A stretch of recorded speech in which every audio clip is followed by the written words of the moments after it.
see the fire in your eyes, it makes me feel, it takes me high, so bring it on, girl. Hello friends, आज हम एक बहुत ही trending Chinese drama explain करने वाले हैं जिसका नाम है साइलेंस ऑफ द मॉन्स्टर। सबसे इंटरेस्टिंग बात यह है कि इसमें दो मेल लीड्स होने वाले हैं, जिनमें से एक का नाम है चू फेंग। फेंग काफी सीरियस लड़का है जो बहुत ही कम बोलता है और ये एक लॉक स्मिथ है जो दुनिया का कोई भी लॉक खोल सकता है। वहीं हमारे दूसरे मेल लीड का नाम है लियो बिन, जो काफी फनी है और बहुत ही ज्यादा बोलता है और ये पुरानी से पुरानी चीज का प्राइस एकदम एक्यूरेट बता सकता है। ये दोनों बेस्ट फ्रेंड्स हैं और एक साथ एक ही घर में रहते हैं, पर इनकी लाइफ तब चेंज होती है जब इनके साथ इनके घर में दो गर्ल्स रहने आती हैं। तो गाइज, ये ड्रामा बहुत ही इंटरेस्टिंग होने वाला है, तो चलिए जल्दी से इस ड्रामा को स्टार्ट करते हैं। एपिसोड की स्टार्टिंग में हम लियो बिन को देखते हैं जो एक डायमंड की प्राइस बताने आया होता है, लेकिन वो उसके ओनर को बताता है कि ये डायमंड तो फेक है। ये सुनकर वो कस्टमर जो उस डायमंड को खरीदने आया था वो उसे खरीदने से मना कर देता है, लेकिन डायमंड का ओनर अपने कुछ आदमियों को बुला लेता है और उस कस्टमर को जबरदस्ती उस डायमंड को खरीदने के लिए मजबूर करने लगा। कस्टमर को तो अपनी जान ज्यादा प्यारी थी तो उसने डायमंड को खरीदने के लिए हाँ कर दी, लेकिन हमारे लियो बिन को ये मंजूर नहीं था और वो कस्टमर को भगाकर वहाँ से ले गया। दूसरी ओर हम फेंग को देखते हैं जिसके पास लियो बिन का मैसेज आता है कि मैं बहुत बड़ी मुसीबत में हूँ, प्लीज मेरी हेल्प करो। और हाँ, इस बार मैं बिल्कुल भी मजाक नहीं कर रहा। अगले सीन में हम देखते हैं कि वो कस्टमर तो वहाँ से भाग गया था, लेकिन बेचारा लियो बिन उन लोगों के हाथ लग गया। वो लोग उसे काफी मार रहे थे, कहने लगे कि तुम्हारी वजह से हमारा कस्टमर हमारे हाथ से निकल गया। लेकिन लियो बिन की जबान तो अभी भी बंद होने का नाम नहीं ले रही थी। वो ऐसी हालत में भी उनसे बहस किए जा रहा था। उसकी बातें सुनकर उन लोगों को और भी गुस्सा आ जाता है और वो लोग उसे एक इंजेक्शन लगाने लगते हैं। तभी वहाँ फेंग की एंट्री होती है और वो लियो बिन को बचा लेता है। फिर वो दोनों एक साथ मिलकर उन लोगों से फाइट करने लगे और फिर अपने घर चले गए। इसके बाद नेक्स्ट मॉर्निंग का सीन दिखाया जाता है जिसमें लियो बिन मजे में सो रहा होता है और वहीं फेंग सुबह सुबह उठकर चाबियां बना रहा होता है। उसकी मशीनों की आवाज से लियो बिन बहुत ज्यादा इरिटेट हो गया और उसे फेंग पर बहुत ही ज्यादा गुस्सा आया। इसके बाद वो भी खड़ा होकर नीचे आ गया, जहाँ वो देखता है कि उसकी ग्रैनी उनके विंटेज स्टोर पर ज्वेलरी खरीदने के लिए आई होती है और ये विंटेज स्टोर उन्होंने अपने घर में ही खोल रखा था। लियो बिन उनके पास जाकर ज्वेलरी सेलेक्ट करने में उनकी हेल्प करने लगा। तभी ग्रैनी कहने लगी कि मैंने सुना है तुमने फिर से कोई प्रॉब्लम क्रिएट कर दी थी। इस पर लियो बिन फेंग से कहने लगा कि जब मैं कोई अच्छा काम करता हूँ तब तो तुम किसी को नहीं बताते और जब मैं कोई गड़बड़ करता हूँ तो तुम सबको बता देते हो। फेंग बोला कि तुम सुबह सुबह थोड़ा शांत नहीं रह सकते क्या। लियो बिन उसके पास जाते हुए कहने लगा कि तुम मुझसे शांत होने की कह रहे हो और जो रोज सुबह तुम चाबियां घिस घिस कर इतनी आवाज करते हो उसका क्या। ये सुनकर फेंग उससे बात करने से ही मना कर देता है, तो बेचारा फिर से वहाँ से उठकर अपनी ग्रैनी की हेल्प करने के लिए चला गया। अगले सीन में हम इस ड्रामा की फर्स्ट फीमेल लीड सुयुई को देखते हैं जो कि एक लॉयर है और इसका काम पर आज पहला दिन है। सुयुई के पास पहला केस एक कपल का आता है जो उसके सामने ही बहुत ज्यादा झगड़ा करने लगते हैं, जिससे सुयुई काफी ज्यादा परेशान हो जाती है। और साथ में आज रात को उसे अपनी एक आइडियल की परफॉर्मेंस देखने जाना था, तो उससे वेट नहीं हो रहा था कि कब वो ऑफ टाइम पर अपने घर जाएगी। अगले सीन में हम देखते हैं कि सुयुई अपनी आइडियल की परफॉर्मेंस देखने के लिए पहुंच जाती है। उसकी आइडियल शाओ यू है जो कि सी पॉप ग्रुप की एक मेंबर है और उसके ग्रुप का नाम है स्टार मून गर्ल्स और शाओ यू इस ग्रुप की सबसे फेमस मेंबर है। अगले सीन में हम देखते हैं कि शाओ यू फेंग को अपने घर पर लॉक सेट करवाने के लिए बुलाती है, क्योंकि उसको अपने हेटर से बहुत ज्यादा खतरा था। वो फेंग से एक ऐसा इलेक्ट्रिक लॉक लगाने को कहती है जो उसके अलावा और कोई ना खोल सके, लेकिन फेंग वहाँ इलेक्ट्रिक लॉक ना लगाकर एक नॉर्मल सा लॉक लगा देता है और कहने लगा कि इलेक्ट्रिक लॉक को तो कोई भी आसानी से खोल सकता है, भले ही आपने कितना भी स्ट्रॉन्ग पासवर्ड लगाया हो, लेकिन मेरे इस लॉक को आपके अलावा और कोई नहीं खोल पाएगा। ये कहकर वो वहाँ से चला गया। अगले सीन में हम देखते हैं कि सुयुई की कंपनी में उसके सीनियर से एक केस पर डिस्कस कर रहे होते हैं। तभी सुयुई अपने एक कलीग से बहस करने लग जाती है। ये दोनों रोज ही इसी तरह झगड़ा करते रहते हैं, जिससे उनके सीनियर्स भी काफी ज्यादा परेशान हो गए थे। उन दोनों को फिर से झगड़ा करते हुए देखकर उनका सीनियर उन्हें वहाँ से उठाकर एक कोने में बिठा देता है। अगले सीन में हम देखते हैं कि शुई अपनी आइडियल शाओ यू की कंपनी में एक केस के बारे में मीटिंग करने गई होती है और वो वहाँ पे यही विश कर रही थी कि काश उसकी आइडियल शाओ यू उसके सामने आ जाए। इसके बाद जब वो केस के बारे में डिस्कस कर रही होती है तभी शाओ यू वहाँ आ जाती है और शुई तो उसे देखती ही रह गई। इसके बाद जब वो वापस अपने घर आती है तब भी वो अपनी आइडियल के बारे में ही सोच रही थी। उसे विश्वास ही नहीं हो रहा था कि वो उसकी आइडियल के जस्ट सामने ही खड़ी थी। फिर वो सोचने लगी कि जब वो आई थी तब मैं कहीं स्टूपिड तो नहीं लग रही थी। वो कितनी ज्यादा प्रीटी थी, मुझे तो बिलीव ही नहीं हो रहा कि मैं आज उनसे मिली भी थी। अगले सीन में हम उसकी आइडियल शाओ को देखते हैं जो शावर लेने के लिए गई हुई थी। बाहर से एक आवाज आती है तो वो तुरंत बाहर जाकर चेक करने लगी, लेकिन उसे वहाँ कोई नहीं दिखा, बट उसे ऐसा फील हो रहा था कि वहाँ अभी अभी कोई आया था। इसके बाद वो फेंग के पास कॉल करके बताती है कि तुमने जो लॉक लगाया था उसे तोड़कर कोई मेरे घर के अंदर आया था।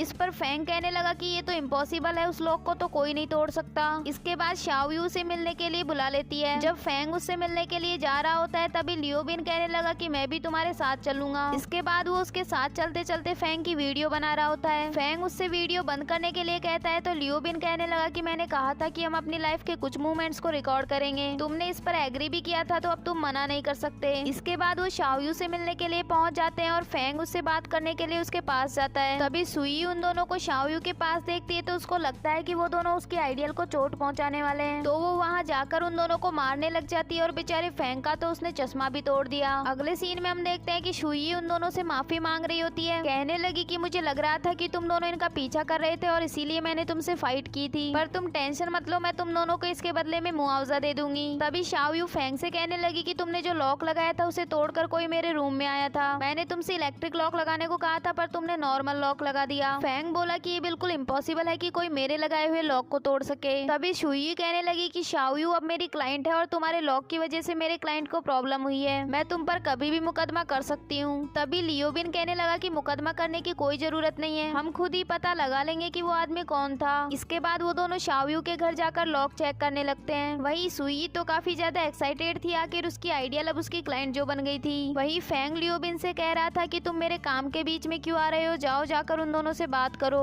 इस पर लियो बिन कहने लगा कि वो लॉयर तो फाइटिंग करने में अच्छी है, उसको बात करनी कहाँ आती होगी। फेंग बोला कि तुम मुझे मेरे काम में डिस्टर्ब मत करो। ये सुनकर बेचारा लियो बिन पीछे जाकर खड़ा हो गया। फेंग उस लॉक को चेक करने के बाद कहने लगा कि मेरे लॉक में तो कोई प्रॉब्लम नहीं है, हमें अंदर जाकर एक बार घर को ही चेक करना पड़ेगा। इसके बाद वो अंदर जाकर घर को चेक करने लगते हैं लेकिन उनको वहाँ पर कोई भी एविडेंस नहीं मिला। तभी शाओयू के पास किसी का मैसेज आता है कि मैंने तुम्हारे रूम में कुछ फ्लावर्स रखे हैं, वो तुम्हारा गिफ्ट है और तुम उन्हें हमेशा अपने पास रखना। ये मैसेज पढ़कर शाओयू काफी ज्यादा परेशान हो जाती है और उन फ्लावर्स को उठाकर डस्टबिन में फेंक देती है। अगले सीन में हम देखते हैं कि फेंग और लियो बिन वहाँ की सीसीटीवी फुटेज चेक करने जाते हैं। लियो बिन वहाँ के सिक्योरिटी गार्ड से कहने लगा कि हमारी एक कैट नहीं मिल रही है तो हमको कॉरिडोर और लिफ्ट की सीसीटीवी फुटेज देखनी है। इस पर गार्ड कहने लगा कि क्या तुम्हारी कैट भी लिफ्ट से ऊपर गई होगी। इसके बाद वो दोनों सीसीटीवी फुटेज देखकर वापस आ जाते हैं लेकिन उनको यहाँ भी कोई एविडेंस नहीं मिला। फेंग कहने लगा कि जब वो आदमी घर से बाहर गया होगा तो वो कैमरे में कैप्चर क्यों नहीं हुआ, कहीं ऐसा तो नहीं कि वो अभी भी घर के अंदर ही छुपा हुआ हो। इसके बाद वो दोनों शाओयू के घर वापस आ जाते हैं। लियो बिन उनसे कहने लगा कि तुम दोनों को भूख लगी होगी, चलो बाहर डिनर के लिए चलते हैं। ये सुनकर शुई कहने लगी कि अभी लॉक वाली प्रॉब्लम सॉल्व नहीं हुई है, तुम्हें इस वक्त अपनी रिस्पॉन्सिबिलिटीज पर ध्यान देना चाहिए। फिर वो शाओयू से कहने लगी कि हमको पुलिस को बता देना चाहिए, मुझे नहीं लगता कि ये दोनों कुछ कर पाएंगे। तभी लियो बिन बोला कि हमने तो पूरा घर चेक कर लिया पर हमें तो यहाँ कुछ भी अनयूजुअल नहीं लगा। शाओयू उस दिन काफी स्ट्रेस में थी इसलिए उसको कोई मिसअंडरस्टैंडिंग हो गई होगी, चलो एक साथ डिनर के लिए चलते हैं ताकि इसे भी थोड़ा रिलैक्स फील होगा। फिर वो सब वहाँ से डिनर के लिए चले गए। इसके बाद नेक्स्ट मॉर्निंग का सीन दिखाया जाता है जहाँ शुई अपने काम पर वापस आ जाती है। तभी वहाँ एक लड़की दौड़ती हुई आती है जिसका नाम जाओ चैन है। वो शुई से कहने लगी कि मैं काफी दिनों से जॉब पर नहीं आई थी पर मैंने सुना है कि यहाँ कोई नई लॉयर आई है, क्या वो तुम ही हो। इस पर शुई उसे अपने आप से इंट्रोड्यूस करवाने लगती है। तभी वहाँ एक पुलिस ऑफिसर आती है और उनको बताने लगी कि मैं तुम्हारी कम्युनिटी की नई पुलिस ऑफिसर हूँ। फिर जाओ चैन उन दोनों से अपने साथ ब्रेकफास्ट करने को कहती है लेकिन वो दोनों मना कर देती हैं। वो तीनों साथ में बातें कर रही होती है तभी वो फेंग को कंपनी के अंदर जाते हुए देखती हैं। जाओ चैन उन दोनों से कहने लगी कि ये हमारी कम्युनिटी का सबसे हैंडसम लड़का है। जब वो उसकी तरफ देख रही होती है तभी फेंग भी उसको देख लेता है और उसके देखते ही शुई अपनी नजरें नीचे कर लेती है। इसके बाद जाओ चैन उसे बताने लगी कि इसका नाम चू फेंग है और ये एक लॉक स्मिथ है। शुई बोले कि वो लॉक स्मिथ है तो उसका यहाँ क्या काम। जाओ चैन बताने लगी कि वो यहाँ लोगों को लेक्चर देने आता है कि कैसे वो अपने लॉक को प्रोटेक्ट कर सकते हैं। वही दूसरी ओर हम फेंग को देखते हैं जो अंदर लोगों को लेक्चर दे रहा होता है। तभी वो खिड़की के पास जाकर शुई को देखने लगा क्योंकि शुई से उसे फर्स्ट साइट में ही प्यार हो गया था। जब ऑफ टाइम पर फेंग अपने घर वापस जा रहा होता है तभी जाओ चैंग उसे शुई से इंट्रोड्यूस करवाने लगी। फेंग बोला कि मुझे कुछ जरूरी काम है इसलिए मैं जा रहा हूँ। ये कहकर वो वहाँ से जाने लगता है लेकिन जाते जाते एक बार शुई की तरफ देखने लगा। अगले सीन में हम उस आदमी को देखते हैं जो शाओयू के घर में घुसा था। वो शाओयू का एक क्रेजी फैन है और वो अभी भी उसके घर में ही छुपा हुआ था। इस वक्त घर में कोई नहीं था तो वो आराम से घर में घूम रहा था। तभी लियो बिन और फेंग वहाँ आ जाते हैं और उसको पकड़ लेते हैं और साथ में शुई और शाओयू भी वहीं होती है। इसके बाद पुलिस उस आदमी को पकड़ कर ले जाती है। तभी शाओयू का सीनियर वहाँ आता है, उसे डांटते हुए कहने लगा कि तुमने यहाँ पुलिस को क्यों बुलाया है, तुम्हें पता भी है इसकी वजह से तुम्हारे कितने शोज कैंसिल हो गए हैं, अब हमें उनको इसकी पेनल्टी देनी पड़ेगी। तभी एक पुलिस ऑफिसर शाओयू से स्टेटमेंट के लिए पुलिस स्टेशन चलने को कहता है। शाओयू का सीनियर पुलिस ऑफिसर से उसे ले जाने से मना मना करता है लेकिन वो लोग उसे लेकर चले गए। अगले सीन में हम देखते हैं कि शाओयू के साथ वो तीनों भी पुलिस स्टेशन गए होते हैं। शुई उनसे पूछने लगी कि तुम दोनों को कैसे पता लगा कि वो आदमी शाओयू के घर में ही छुपा हुआ था। इस पर लियो बिन फेंग के ग्लासेस पहनकर डिटेक्टिव की एक्टिंग करते हुए कहने लगा कि इसका आंसर मैं तुम्हें बताता हूँ। शाओयू उस दिन बहुत जल्दी में थी तो उसने अपने घर की सफाई नहीं की थी, पर जब हम उसके घर गए तो वो बिल्कुल क्लीन था और वहाँ एक टॉवल भी गीला था, तो इसका मतलब हमारे जाने से पहले वहाँ किसी ने शावर लिया था। इसके बाद शुई कहने लगी कि हमने तो घर में हर जगह ढूंढ लिया था पर तब तो हमको कुछ नहीं मिला। फेंग बताने लगा कि वो शाओयू के बेड के नीचे छुपा हुआ था और उसके घर से जाने के बाद ही बेड से बाहर आता था। शुई कहने लगी कि तुमको ये सब पहले से ही पता था तो तुमने उसे पहले ही क्यों नहीं पकड़ा। इस पर लियो बिन कहने लगा कि हम बहुत फेमस डिटेक्टिव हैं, पहले हम सस्पेंस क्रिएट करते हैं और उसके बाद ही हम सच रिवेल करते हैं। इस पर फेंग उसे डांटते हुए कहने लगा कि हम कोई डिटेक्टिव नहीं है, अब चुपचाप से मेरे ग्लासेस नीचे रख दो। इसके बाद शुई फेंग से और भी काफी सारे सवाल पूछने लगी तो फेंग लियो बिन से कहने लगा कि तुम अपने आप को डिटेक्टिव बोल रहे थे ना, तो अब इसके सारे सवालों के जवाब तुम ही दो। ये कहकर फेंग वहाँ से चला जाता है और उसके पीछे पीछे लियो बिन भी वहाँ से चला गया। अगले सीन में हम देखते हैं कि वो दोनों एक रेस्टोरेंट में खाना खाने जाते हैं, जहाँ एक वेटर आकर उनको बताने लगी कि शाओयू को पुलिस ने अरेस्ट कर लिया है। फिर वो उनको एक फोटो दिखाते हुए कहने लगी कि ये दोनों तुम ही हो ना,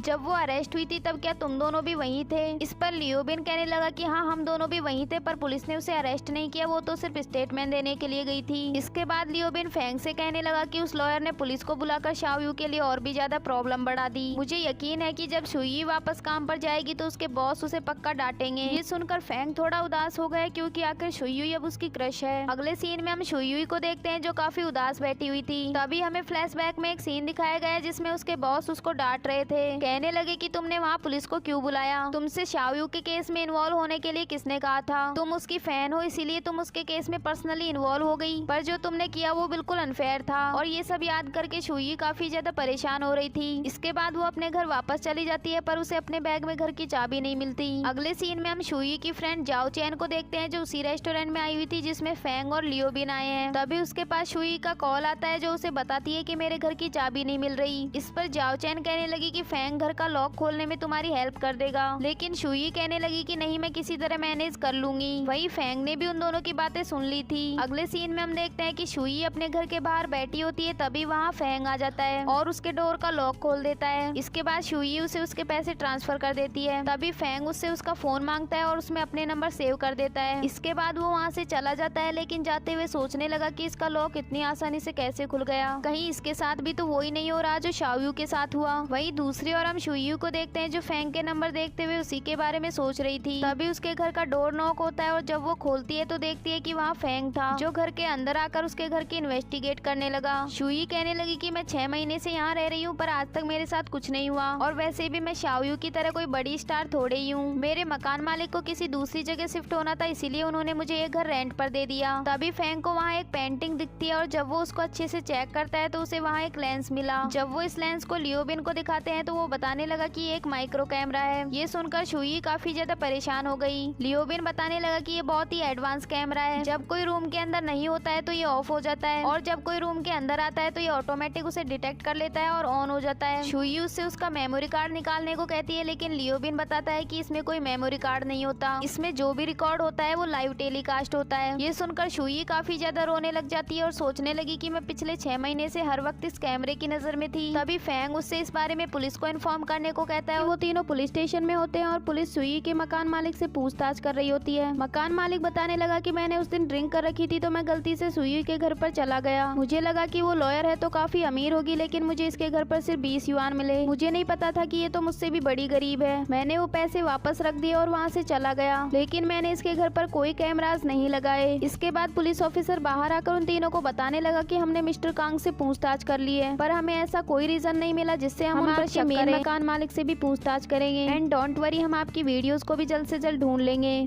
इसके बाद वो तीनों घर वापस जाने लगे और फेंग कहने लगा कि क्या तुम अब भी उसी घर में वापस जाने वाली हो। तभी लियो बिन बोला कि हमारे घर में थोड़ा फ्री स्पेस है, अगर तुम चाहो तो वहाँ रह सकती हो। इस पर शुई कहने लगी कि नहीं, मेरे यहाँ पर काफी सारे फ्रेंड्स हैं तो मैं उनके साथ रह सकती हूँ। ये कहकर वो वहाँ से चली गई। उसके जाने के बाद फेंग लियो बिन से बोला कि आज तुम एक ब्लाइंड डेट पर जाने वाले थे ना, तो अभी तक गए क्यों नहीं। लियो बिन बोला कि आज तो मेरी कोई ब्लाइंड डेट नहीं है, मुझे ऐसा क्यों लग रहा है कि तुम्हें मुझे यहाँ से भेजने की कुछ ज्यादा ही जल्दी है। तभी फेंग एक टैक्सी रुकवाता है और जबरदस्ती लियो बिन को उसमें बिठाकर वहाँ से भेज दिया। अगले सीन में हम देखते हैं कि शुई अपने घर जा रही होती है, तभी वो बीच में रुककर रोने लग जाती है और फैंग उसे रोते हुए देख लेता है। इसके बाद वो घर वापस जाकर सामान पैक करने लगी और तभी उसे किसी के कदमों की आवाज आती है, जिससे वो काफी ज्यादा डर जाती है और उसे मारने के लिए स्टिक्स उठा ली, पर वहाँ कोई और नहीं बल्कि फैंग था। इसके बाद फैंग उसे लेकर वहाँ से चला गया। अगले सीन में हम देखते हैं कि फैंग उसके लिए होटल में एक रूम बुक करवा देता है और साथ में पूरे रूम को अच्छे से चेक करता है कि कहीं यहाँ पे भी तो किसी ने कैमरे नहीं छुपा रखे। इसके बाद वो शुयू से बोला कि तुम यहाँ आराम से रह सकती हो, यहाँ कोई कैमरा नहीं है। ये कहकर वो वहाँ से चला गया। उसके जाने के बाद शुयू काफी ज्यादा रो रही होती है क्योंकि अब वो बिल्कुल अकेली हो गई थी और वो अपने पेरेंट्स से भी हेल्प के लिए नहीं बोल सकती थी। इसके बाद वो अपने काफी सारे फ्रेंड्स के पास कॉल करके पूछने लगी कि क्या तुम मुझे कोई घर रेंट पर दिलवा सकते हो। तभी उसकी एक फ्रेंड बताती है कि हमारे पड़ोस में ही एक घर है जहाँ पर तुम रेंट पर रह सकती हो। शुयी कहने लगी कि क्या मैं वहाँ के मकान मालिक पर ट्रस्ट कर सकती हूँ। इस पर उसकी फ्रेंड कहने लगी कि हाँ वो घर बिल्कुल सिक्योर है, तुम वहाँ आराम से रह सकती हो। इसके बाद शुयी फैंग और लियोबिन के घर चली जाती है क्योंकि उसकी फ्रेंड ने जो घर बताया था वो उन्हीं का था। अगले सीन में हम देखते हैं कि लियोबिन फैंग से कहने लगा कि शुयी को यहाँ बुलाने के पीछे तुम्हारा क्या इरादा है। फैंग कहने लगा कि तुम्ही ने तो उससे कहा था कि हमारे घर में फ्री स्पेस है, इसीलिए मैंने उसे यहाँ बुला लिया। इसके बाद लियोबिन शुयी को अपनी शॉप के बारे में बताने लगा कि वैसे तो ये शॉप मेरी ग्रैनी की है पर वो यहाँ बहुत कमाती है, इसलिए शॉप का इंचार्ज अब मैं ही हूँ। इसके बाद वो उसको उसका रूम दिखाता है और कहने लगा कि पहले ये रूम फैंग का था पर अब से तुम यहाँ रहोगी। तभी फैंग भी वहाँ शुयू का सामान लेकर आ जाता है। शुयू से कहने लगी कि मैंने तुम्हारा रूम ले लिया, तुम्हें मेरी वजह से कितनी प्रॉब्लम हो रही होगी ना। तभी लियोबिन कहने लगा कि नहीं नहीं, हमें कोई प्रॉब्लम नहीं हो रही, हम तो बहुत खुश हैं कि हमें एक किराएदार मिल गया जो हमारे साथ इस घर का रेंट शेयर करेगा। फिर उन दोनों के जाने के बाद वो उस रूम में अपना सामान सेट करने लग जाती है। अगले सीन में हम देखते हैं कि शुयी हेयर ड्रायर लेने के लिए बाथरूम में जा रही होती है और तभी वहाँ से फैंग बाहर आता है। उन दोनों को एक साथ देखकर लियोबिन कहने लगा कि तुम दोनों अंदर जाने के लिए फाइटिंग कर रहे हो क्या, पर मुझे यकीन है कि फाइटिंग में तो शुयू ही जीतेगी। तभी शुयू से बताने लगी कि नहीं, मैं तो यहाँ सिर्फ हेयर ड्रायर लेने आई थी। इसके बाद वो तीनों एक साथ बैठकर बातें करने लगते हैं और लियोबिन पूछने लगा कि क्या तुम अब बेटर फील कर रही हो। शुयी कहने लगी कि हाँ, तुम दोनों ने मेरी सही समय पर हेल्प कर दी, अब मुझे काफी अच्छा लग रहा है, पर मुझे यहाँ सिर्फ एक प्रॉब्लम है, तुम दोनों बॉयज हो और अब मैं यहाँ रहने आ गई हूँ। तो वो आगे कुछ बोल पाती उससे पहले लियोबिन कहने लगा कि डोंट वरी, हम लोग तुम्हें कुछ नहीं करेंगे। शुयू कहने लगी कि नहीं नहीं, मेरा वो मतलब नहीं था, मैं बस ये कहना चाहती थी कि कहीं मेरी वजह से तुम लोगों को कोई परेशानी तो नहीं होगी। जैसे मैं अपनी फ्रेंड्स को यहाँ बुलाऊं तो क्या तुम दोनों को उससे कोई प्रॉब्लम होगी। लियोबिन कहने लगा कि मुझे तो कोई प्रॉब्लम नहीं होगी, लेकिन फैंग को किसी वुमेन को घर में रखना पसंद नहीं है। तभी फैंग उससे कहने लगा कि तुम मेरे बारे में सोचना छोड़कर अपनी ब्लाइंड डेट्स पर ध्यान दो तो ज्यादा अच्छा होगा। ये कहकर वो वहाँ से चला गया। इसके बाद शुयी अपने रूम में जाकर अपनी आइडियल शाओयू का पोस्टर देखती है और सोचने लगी कि पता नहीं है वो कैसी होंगी। अगले सीन में हम देखते हैं कि शुयी एक जंगल में होती है और उसे कुछ आवाजें सुनाई दे रही होती हैं, जिसमें लोग आपस में बातें कर रहे थे कि ये लड़की वही है ना जो उस वीडियो में थी, ये एक लॉयर होकर इतनी बेशर्म कैसे हो सकती है। तभी अचानक से शुयी की नींद खुलती है और उसे पता लगता है कि ये तो बस एक ड्रीम था। इसके बाद नेक्स्ट मॉर्निंग का सीन दिखाया जाता है जहाँ लियोबिन जब सुबह सुबह उठकर आता है तो देखता है कि शुयी अपने लैपटॉप में एक लड़की का वीडियो देख रही थी जो किसी ने सीक्रेटली बनाकर पोस्ट कर दिया था। लियोबिन उससे कहने लगा कि तुम इतनी एरोटिक वीडियोस क्यों देख रही हो। शुयू कहने लगी कि मेरी फ्रेंड ने बताया कि ऐसी वीडियोस को लोग इस वेबसाइट पर बेच देते हैं। लियोबिन कहने लगा कि इसका मतलब तुम एक एक करके अपनी वीडियोस को इस वेबसाइट पर ढूंढ रही हो। तभी फैंग वहाँ आकर शुयू से कहने लगा कि तुम ब्रेकफास्ट करो और ये काम लियोबिन कर लेगा। लियोबिन कहने लगा कि मुझे भी तो ब्रेकफास्ट करना है और मैं सुबह सुबह इतनी एरोटिक वीडियोस नहीं देख सकता। इसके बाद शुयी ऑफिस जा रही होती है और तभी उसे वहाँ एक लेटर मिलता है। वो उसको देख ही रही होती है कि तभी फैंग आकर उससे वो लेटर छीन लेता है और वहाँ से चला गया। वहीं दूसरी ओर हम लियोबिन को देखते हैं जिसको मजबूरन एरोटिक वीडियोस देखनी पड़ रही थी जो उससे देखी नहीं जा रही थी और वो सोचने लगा कि मुझे लगता है कि ये सब देखने के बाद तो मुझे संन्यास ही लेना पड़ेगा। अगले सीन में हम देखते हैं कि पुलिस शुयू के मेन मकान मालिक से पूछताछ कर रही थी लेकिन उनको उसके खिलाफ भी कोई एविडेंस नहीं मिला। इसके बाद वो मकान मालिक शुयू से कहने लगा कि मेरे घर पर तुम्हारे साथ ये सब हुआ उसके लिए मैं बहुत शर्मिंदा हूँ, पर डोंट वरी, मैं उस विलेन को ढूंढने में तुम्हारा साथ दूंगा। इसके बाद वो मकान मालिक वहाँ से चला गया लेकिन शुयू को तो उसी पर शक हो रहा था। फिर वो एक टैक्सी रुकवाकर उसकी कार का पीछा करने को कहती है। तभी वो देखती है कि फैंग और लियोबिन भी आकर उसी टैक्सी में बैठ जाते हैं। अगले सीन में हम देखते हैं कि वो तीनों उसके मकान मालिक मिस्टर ली की पूरी डिटेल्स निकालने लगते हैं और काफी ज्यादा रिसर्च करने के बाद लियोबिन को उस वेबसाइट पर मिस्टर ली की आईडी मिल जाती है और वो उसको पुलिस स्टेशन में जाकर दिखा देते हैं। इसके बाद पुलिस मिस्टर ली को फिर से पूछताछ करने के लिए बुला लेती है। अगले सीन में हम देखते हैं कि फैंग के पास पुलिस ऑफिसर का कॉल आता है जो उसे बताता है कि हमने मिस्टर ली की पूरी इन्वेस्टिगेशन कर ली है, हमको पता लगा है कि उसके पास एक तिजोरी है जिसमें उसके खिलाफ एविडेंस मिल सकते हैं। फिलहाल तो हमने मिस्टर ली को छोड़ दिया है और 3 घंटे में ही उनकी कनाडा की फ्लाइट है। अगर उनकी फ्लाइट से पहले हमको एविडेंस मिल जाते हैं तो हम उनको अरेस्ट कर लेंगे। अगले सीन में हम देखते हैं कि पुलिस फैंग से उस तिजोरी का लॉक खुलवा रही होती है और वहीं दूसरी ओर मिस्टर ली अपनी फ्लाइट के लिए निकल जाते हैं। फैंग को लॉक खोलते हुए 2 घंटे बीत चुके थे पर उससे वो लॉक खुल ही नहीं रहा था।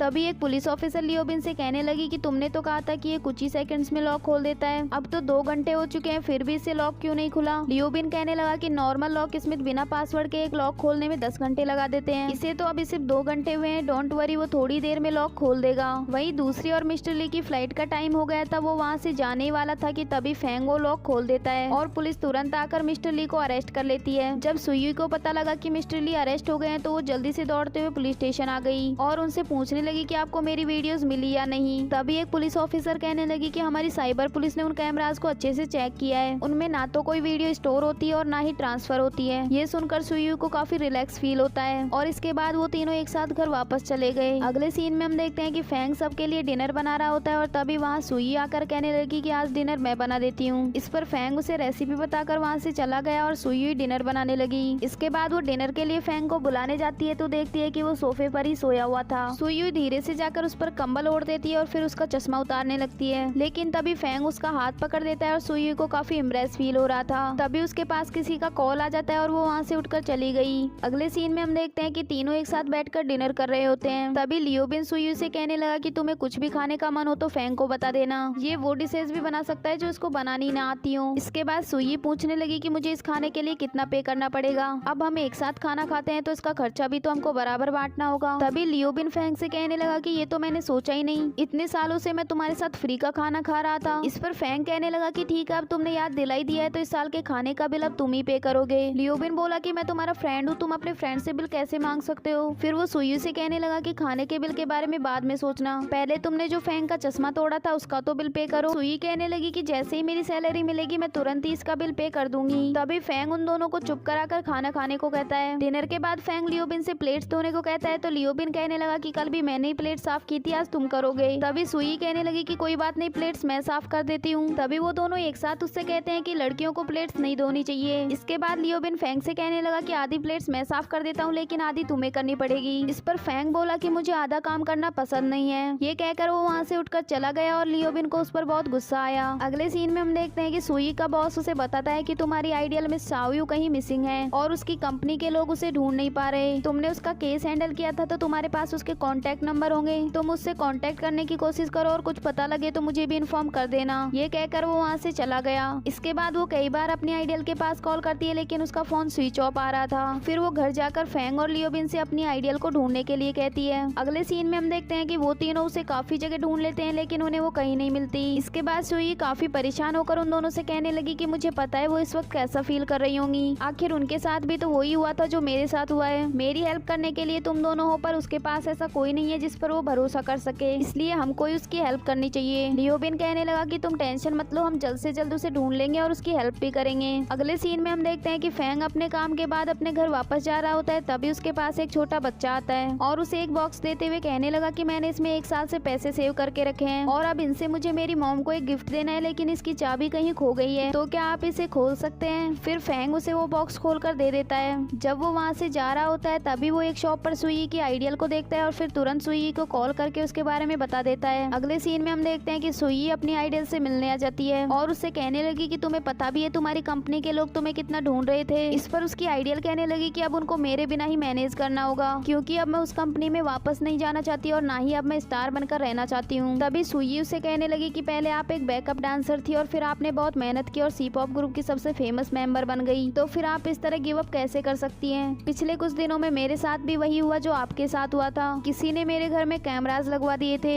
उस वक्त मैं बहुत अकेली हो गई थी और मुझ में अपने पेरेंट्स को भी ये सब बताने की हिम्मत नहीं थी। फिर मुझे 2 नए फ्रेंड्स मिले जिन्होंने मेरी हेल्प की और वो बुरा आदमी भी पकड़ा गया। मैं बस आपको ये बताना चाहती हूँ कि आपकी लाइफ में भी इसी तरह सब कुछ ठीक हो जाएगा। वही दूसरी और फेंग भी उनकी ये सब बातें सुन रहा होता है और सुयुई की आइडियल को उनकी स्पीच सुनकर ये रियलाइज हो गया था कि उसको फिर से अपने सी-पॉप ग्रुप को ज्वाइन कर लेना चाहिए। फिर वो वहाँ से दौड़ती हुई जाती है और उस स्टेज पर पहुंच जाती है जहाँ उसकी परफॉर्मेंस होने वाली है और उसके फैंस भी उसको वापस देखकर बहुत ज्यादा खुश हो जाते हैं। वहीं दूसरी और सुयुई भी अपनी आइडियल की परफॉर्मेंस देख रही थी। तभी लियोबिन कहने लगा कि तुम वहाँ लाइव देखने क्यों नहीं गई। इस पर सुयुई बोली कि मेरी आइडियल मेरे हट में है और मैं वहाँ जाऊँ या ना जाऊँ इससे कोई फर्क नहीं पड़ता, मुझे यकीन है कि वो यहाँ से भी मेरे लव को फील कर लेंगी। तभी सुयुई के पास उसकी आइडियल का मैसेज आ जाता है जो उसकी हेल्प करने के लिए थैंक्स बोल रही थी। ये मैसेज पढ़कर सुयुई काफी ज्यादा खुश हो जाती है, आखिर उसकी आइडियल अब उसकी फ्रेंड जो बन गई थी। अगले सीन में हम देखते हैं कि सुयुई एक कोल्ड कोल्ड ड्रिंक शॉप पर होती है और तभी वहाँ लियोबिन भी कोल्ड ड्रिंक लेने के लिए आता है। वो शुई को बताने लगा कि मैं आज डिनर के लिए घर नहीं आऊंगा क्योंकि मुझे कहीं बाहर जाना है। इस पर शुई कहने लगी कि क्या आज भी तुम किसी ब्लाइंड डेट पर जा रहे हो। लियोबिन बोला कि तुम फैंग की बातों पर विश्वास क्यों करती हो, मैं बहुत इनोसेंट लड़का हूँ, मैं सच्चे प्यार में बिलीव करता हूँ, वैसे ब्लाइंड डेट्स में भी कुछ बुराई नहीं है। तभी शुई पूछने लगी कि अब तक तुम कितनी ब्लाइंड डेट्स पर जा चुके हो। लियोबिन बताता है कि मैं 75 ब्लाइंड डेट्स पर जा चुका हूँ, पर सारी की सारी फेल हो गई क्योंकि हमारी मेंटल पर्सनालिटीज बिल्कुल नहीं मिलती थी। और मैं फर्स्ट साइट लव में बिलीव रखता हूँ, लेकिन किसी भी ब्लाइंड डेट पर मुझे ऐसा कुछ फील नहीं हुआ। शुई कहने लगी कि फिर तुम ये ब्लाइंड डेट्स कंटिन्यू क्यों कर रहे हो।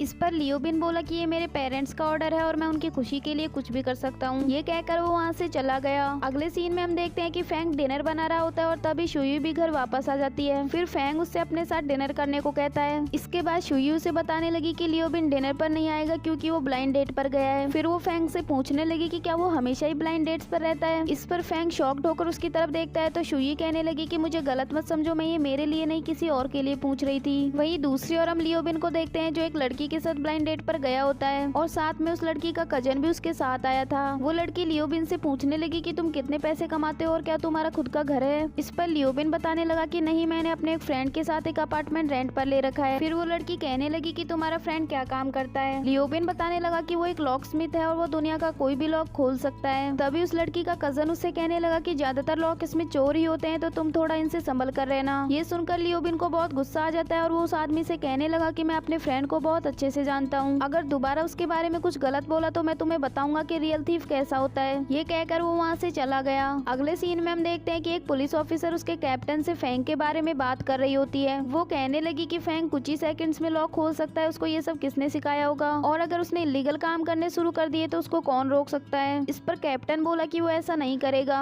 उसका मास्टर इलीगल काम करता था, उसने तो उसको भी जेल भिजवा दिया। आगे बढ़ने से पहले मैं आप लोगों को बताना चाहती हूँ कि एक हॉरर लव स्टोरी है और अब इसमें एक अलग ही ट्विस्ट आने वाला है, मतलब आपको हॉरर एंड रोमांस एक साथ देखने को मिलने वाले हैं। तो अब अगले सीन में हम देखते हैं कि लियोबिन अपनी ग्रैनी और फैंग को बता रहा होता है कि आज मुझे एक बहुत ही बड़ा ऑर्डर मिला है और इसीलिए मुझे एक आर्ट म्यूजियम में जाना है। जब उसकी ग्रैनी इस म्यूजियम के बारे में सुनती है तो वो उसको बताने लगी कि उस म्यूजियम में एक बहुत ही बड़ा बॉक्स है जिसको लोग वन एंड ओनली के नाम से जानते हैं। उस बॉक्स के अंदर क्या है ये तो कोई नहीं जानता, पर लोग कहते हैं कि वो बॉक्स मरे हुए लोगों से मिलवा सकता है और वो लोगों को पाताल लोक में भी ले जा सकता है। लियोबिन को तो ये सब सुनने में बड़ा मजा आ रहा था। तभी फैंग कहने लगा कि अगर वो बॉक्स मरे हुए लोगों से मिलवा सकता है तो मैं भी उसे जरूर देखना चाहूंगा। ऐसा लगता है कि फैंग के किसी रिलेटिव की डेथ हो चुकी है और अब वो उससे मिलना चाहता है। अगले सीन में हम देखते हैं कि लियोबिन उस म्यूजियम में पुरानी चीजों की प्राइस बताने के लिए आ जाता है क्योंकि वहाँ का डायरेक्टर उन चीजों को बेचना चाहता था। तभी लियोबिन उस डायरेक्टर से कहने लगा कि मैंने सुना है यहाँ कोई बहुत बड़ा बॉक्स है। वो डायरेक्टर से बताने लगा कि उस बॉक्स को हम कुछ समय पहले बेचना चाहते थे, लेकिन बेचने से पहले अचानक ही उसका लॉक खराब हो गया और उसे कोई भी नहीं खोल पाया। लियोबिन कहने लगा कि बस इतनी सी बात है, मेरा फ्रेंड तो उस लॉक को कुछ ही सेकंड्स में खोल देगा।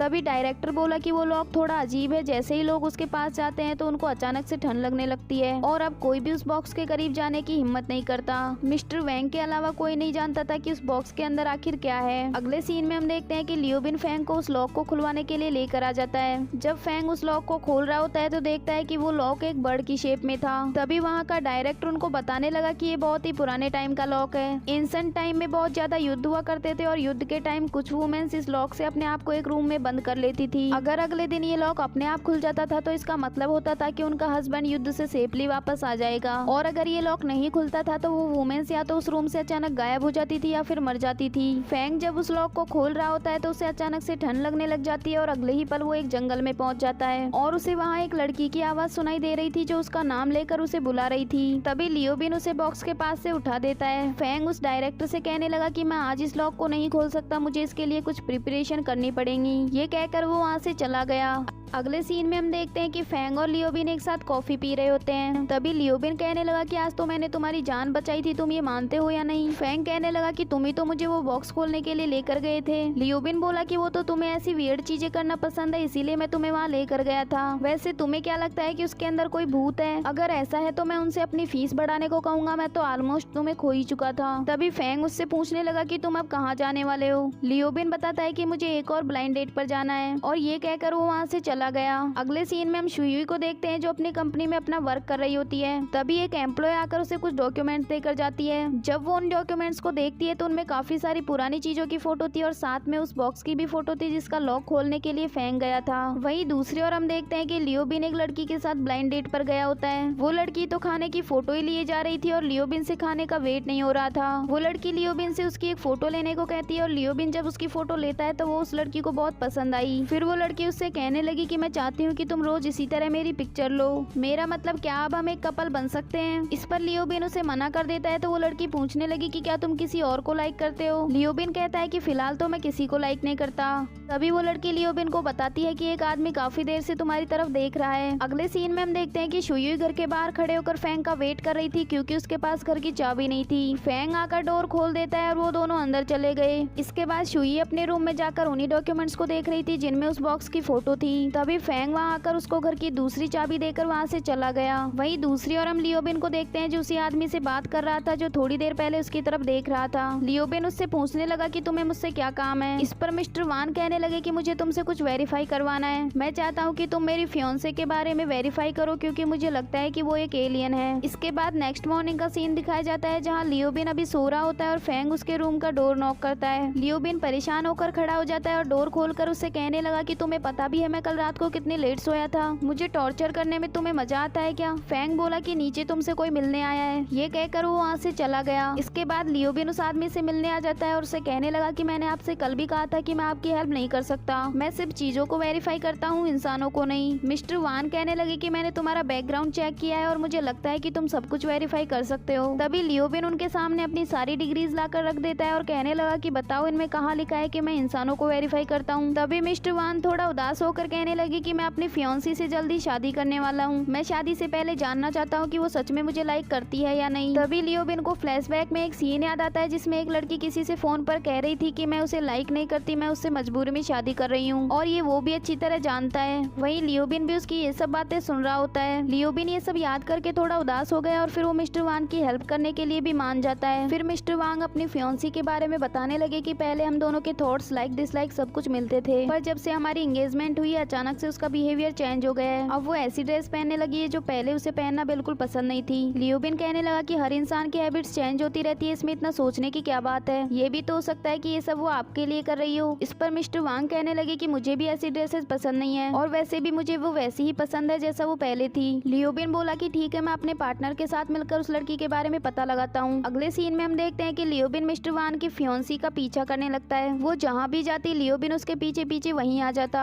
इसके बाद वो लड़की एक रेस्टोरेंट में जाती है और लियोबिन भी उसकी साइड वाली टेबल पर जाकर बैठ गया। अब उस लड़की को भी उस पर शक हो गया था कि वो उसको फॉलो कर रहा है। वहीं दूसरी ओर हम देखते हैं कि शुई के पास लियोबिन का मैसेज आता है जो उसे अपनी हेल्प के लिए बुला रहा था। जब वो वहाँ जा रही होती है तभी एक बच्चा आकर उससे टकरा जाता है और उसकी आइसक्रीम भी नीचे गिर गई। वो बच्चा उससे कहने लगा कि मैडम आपने मेरी आइसक्रीम गिरवा दी, अब आपको इसके पैसे देने पड़ेंगे। शुई बोली कि मैंने तुम्हें धक्का नहीं दिया, तुम ही तो आकर मुझसे टकरा गए थे और तुमने मेरे कपड़ों पर आइसक्रीम भी गिरा दी। वहीं फेंग उन दोनों को देख रहा था। फिर वो उस बच्चे को एक आइसक्रीम लेकर दे देता है। वो बच्चा उससे थैंक यू ब्रदर बोलकर वहाँ से चला गया। फिर शुई फेंग से कहने लगी कि वो तुमसे ब्रदर बोल रहा है और मुझसे उसने मैडम कहा था, क्या मैं उसको इतनी ओल्ड लग रही थी। फेंग बोला कि छोटे बच्चे काफी इनोसेंट होते हैं और वो कभी भी झूठ नहीं बोलते और ये सुनकर शुई फेंग से नाराज हो गई। वहीं दूसरी ओर हम लियोबिन को देखते हैं जिसके पास वो लड़की आकर कहने लगी कि तुम मुझे फॉलो क्यों कर रहे थे। लियोबिन कहने लगा कि मैं तो यहाँ अपने फ्रेंड्स का वेट कर रहा हूँ और मैं तो आपको जानता भी नहीं हूँ। इस पर वो लड़की पूछने लगी कि तुम्हारे फ्रेंड्स अभी तक आए क्यों नहीं। लियोबिन बोला कि वो लोग थोड़े से लेट हो गए हैं, वैसे अगर तुम्हें बुरा ना लगे तो क्या हम साथ में लंच कर सकते हैं। तभी वहाँ फेंग और शुई भी आ जाते हैं और लियोबिन उस लड़की से कहने लगा कि ये मेरी फ्रेंड है और वो उसका बॉयफ्रेंड है। तभी फेंग भी शुई के साथ इस तरह बिहेव करने लगता है जैसे वो उसका बॉयफ्रेंड हो। शुई को कुछ समझ में नहीं आ रहा था कि वो दोनों ऐसा क्यों कह रहे हैं, पर वो भी उन दोनों के नाटक में शामिल हो गई। लियोबिन फिर से उस लड़की से कहने लगा कि तुम भी हमको ज्वाइन कर लो वरना मुझे एक कपल के साथ अकेले लंच करने में थोड़ा ऑकवर्ड लगेगा। लेकिन वो लड़की उसे मना करके वापस अपनी टेबल पर चली गई। उसके जाने के बाद लियोबिन उन दोनों से कहने लगा कि तुम दोनों थोड़ा जल्दी नहीं आ सकते थे। उस लड़की को ऑलमोस्ट मुझ पर शक हो ही गया था कि मैं उसका पीछा कर रहा हूँ। ये सुनकर शुई कहने लगी कि तुम उसका पीछा कर रहे थे, तुम्हें पता है ना इसके लिए वो तुम पर केस कर सकती है। लियोबिन बोला कि मैं तो बस उसकी डिटेल्स निकाल रहा था, अगर मैं सच में उसका पीछा करता तो तुम दोनों को यहाँ क्यों बुलाता। बाय द वे तुमसे ज्यादा तुम्हारी ड्रेस को भूख लग रही है। सुयू की ड्रेस पर खाना गिर गया था तो उसे साफ करने के लिए बाथरूम चली गई। उसके जाने के बाद फेंग लियोबिन से पूछने लगा कि तुम्हें उस लड़की के बारे में क्या क्या पता चला।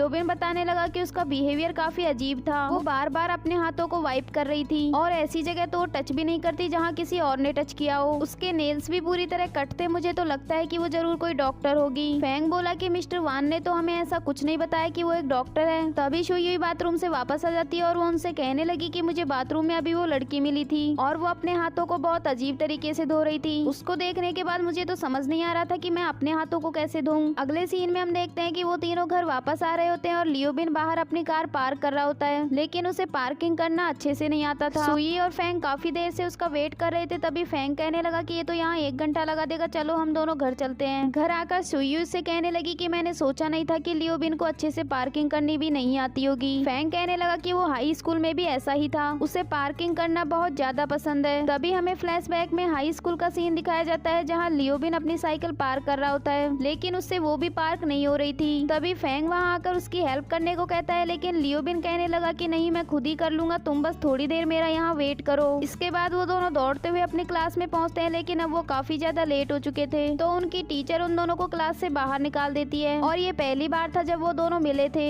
लियोबिन उसे सॉरी बोलते हुए कहने लगा कि मैंने तुमसे वहाँ रुकने को कहा और मेरी वजह से तुम भी लेट हो गए। फैंग हमेशा क्लास में टॉप करता था और वहीं लियोबिन तो हमेशा अपने दोस्तों के साथ मौज मस्ती करता था। अगले सीन में दिखाया जाता है कि फैंग की एक छोटी बहन भी थी जिससे वो बहुत ज्यादा प्यार करता था। सुई उससे पूछने लगी कि क्या तुम दोनों हाई स्कूल से ही बहुत ज्यादा क्लोज हो और तुम्हारी सिस्टर अब कहाँ है। फैंग जब अपनी सिस्टर के बारे में सुनता है तो सुई को डांटते हुए कहने लगा कि तुम इतने सारे सवाल क्यों पूछ रही हो, तुम्हें दूसरों की प्राइवेट लाइफ के बारे में ज्यादा जानने की जरूरत नहीं है। ये कहकर वो अंदर चला गया। इस एपिसोड की शुरुआत में हम देखते हैं कि शुई अपनी फ्रेंड्स के साथ बात कर रही होती है। जायो चैन उससे पूछने लगी कि तुम्हें 2 क्यूट बॉयज के साथ रहकर कैसा फील हो रहा है। सुई कहने लगी कि पता नहीं क्यों, पर जब भी मैं उन दोनों को देखती हूँ तो मुझे स्नीजिंग शुरू हो जाती है। जी चैन कहने लगी कि ये तो लव का सिग्नल है। तभी उसकी दूसरी फ्रेंड कहने लगी कि ये कोई लव का सिग्नल नहीं है, तुम्हें ठंड लग गई होगी और इसीलिए तुम्हें स्नीजिंग हो रही है। तभी जायो चैन कहने लगी कि तुम आज चेक करना कि तुम्हें फैंग को देखकर स्नीजिंग होती है या फिर लियोबिन को देखकर। तभी उसकी दूसरी फ्रेंड कहने लगी कि तुम सिर्फ ये चेक करना कि उन दोनों में से किसी को कोल्ड तो नहीं हुई, हो सकता है उनकी वजह से तुम्हें भी ठंड लग गई हो। इसके बाद अगले सीन में हम देखते हैं कि शुई घर जाकर अपना फीवर चेक करती है, पर उसे कोई फीवर नहीं था। फिर वो सोचने लगी कि कहीं मुझे स्नीजिंग किसी एलर्जी की वजह से तो नहीं हो रही। इसके बाद वो घर की हर चीज को स्मेल करके देखने लगी कि कहीं उसे किसी चीज से एलर्जी तो नहीं। वही फैंग और लियोबिन उसको ऐसी हरकतें करते हुए देख रहे होते हैं। लियोबिन कहने लगा कि कहीं ये नींद में तो नहीं चल रही, हम जाकर उसे उठा दे क्या, लेकिन फैंग उसे ऐसा करने से मना कर देता है। अगले सीन में हम देखते हैं कि फैंग और लियोबिन अपना अपना काम कर रहे होते हैं। तभी सुई लियोबिन के पास जाकर उसे स्मेल करने लगी। लियोबिन कहने लगा कि तुम ये क्या कर रही हो, कहीं तुम्हें मुझ पर क्रश तो नहीं, देखो मैं तुमसे प्यार नहीं करता, मैं सिर्फ फर्स्ट साइट लव में बिलीव रखता हूँ। इस पर सुई कहने लगी कि तुम मेरे टाइप के बिल्कुल नहीं हो। इसके बाद लियोबिन फिर से अपना काम करने लग जाता है और सुई उसे दोबारा स्मेल करने लगी। लियोबिन इस बार गुस्से में कहने लगा कि तुम आखिर चाहती क्या हो। ये सुनकर वो उसके पास से चली गई। इसके बाद वो फैंग के पास जाती है और उसे भी स्मेल करने लगती है। फैंग को ये देखकर थोड़ा वियर्ड लग रहा था, लेकिन उसने उससे कुछ भी नहीं कहा। सुई को उन दोनों के पास जाकर स्नीजिंग नहीं हुई तो वो काफी खुश हो गई और वो सोचने लगी कि मुझे कोई एलर्जी नहीं हुई, चलो अच्छा हुआ, अब मेरी मेडिसिन के पैसे भी बच गए। हम देखते हैं कि सुई अपने ऑफिस में अपना काम कर रही होती है। तभी वहाँ मिस यू आती है और उसे अपने साथ चलने को कहती है। वही दूसरी ओर हम देखते हैं कि फैंग उस बॉक्स का लॉक खोलने के लिए चला गया था और उस म्यूजियम के ओनर से कहने लगा कि इस बार मैं ये लॉक खोल दूंगा, पर इसके लिए मुझे फीस नहीं चाहिए, बल्कि इसके बदले में आपको मुझे ये लॉक बेचना होगा। और इस पर मिस्टर मैंग इसके लिए हाँ कर देते हैं। फिर वो फैंग से कहने लगे कि इस बॉक्स के अंदर जो भी आर्ट पीस होगा उसको हमारे एक क्लाइंट मिस्टर जिन खरीदने वाले हैं, लेकिन उनको यहाँ आने का टाइम नहीं था तो उन्होंने अपनी एक लॉयर को भेजा है, तुम उनके आने पर उनके सामने ही इसका लॉक खोलना। अगले सीन में हम देखते हैं कि लॉयर मिस यू वहाँ आ जाती है और उनके साथ साथ सुई भी आई थी क्योंकि मिस यू उसकी सीनियर है। सुई जब फैंग और लियोबिन को वहाँ देखती है तो उनसे कहने लगी कि तुम दोनों यहाँ क्या कर रहे हो। फैंग बताने लगा कि हम यहाँ इस बॉक्स का लॉक खोलने आए हैं। इसके बाद फैंग उस बॉक्स का लॉक खोलने लगता है और सुई उसकी वीडियो बना रही होती है।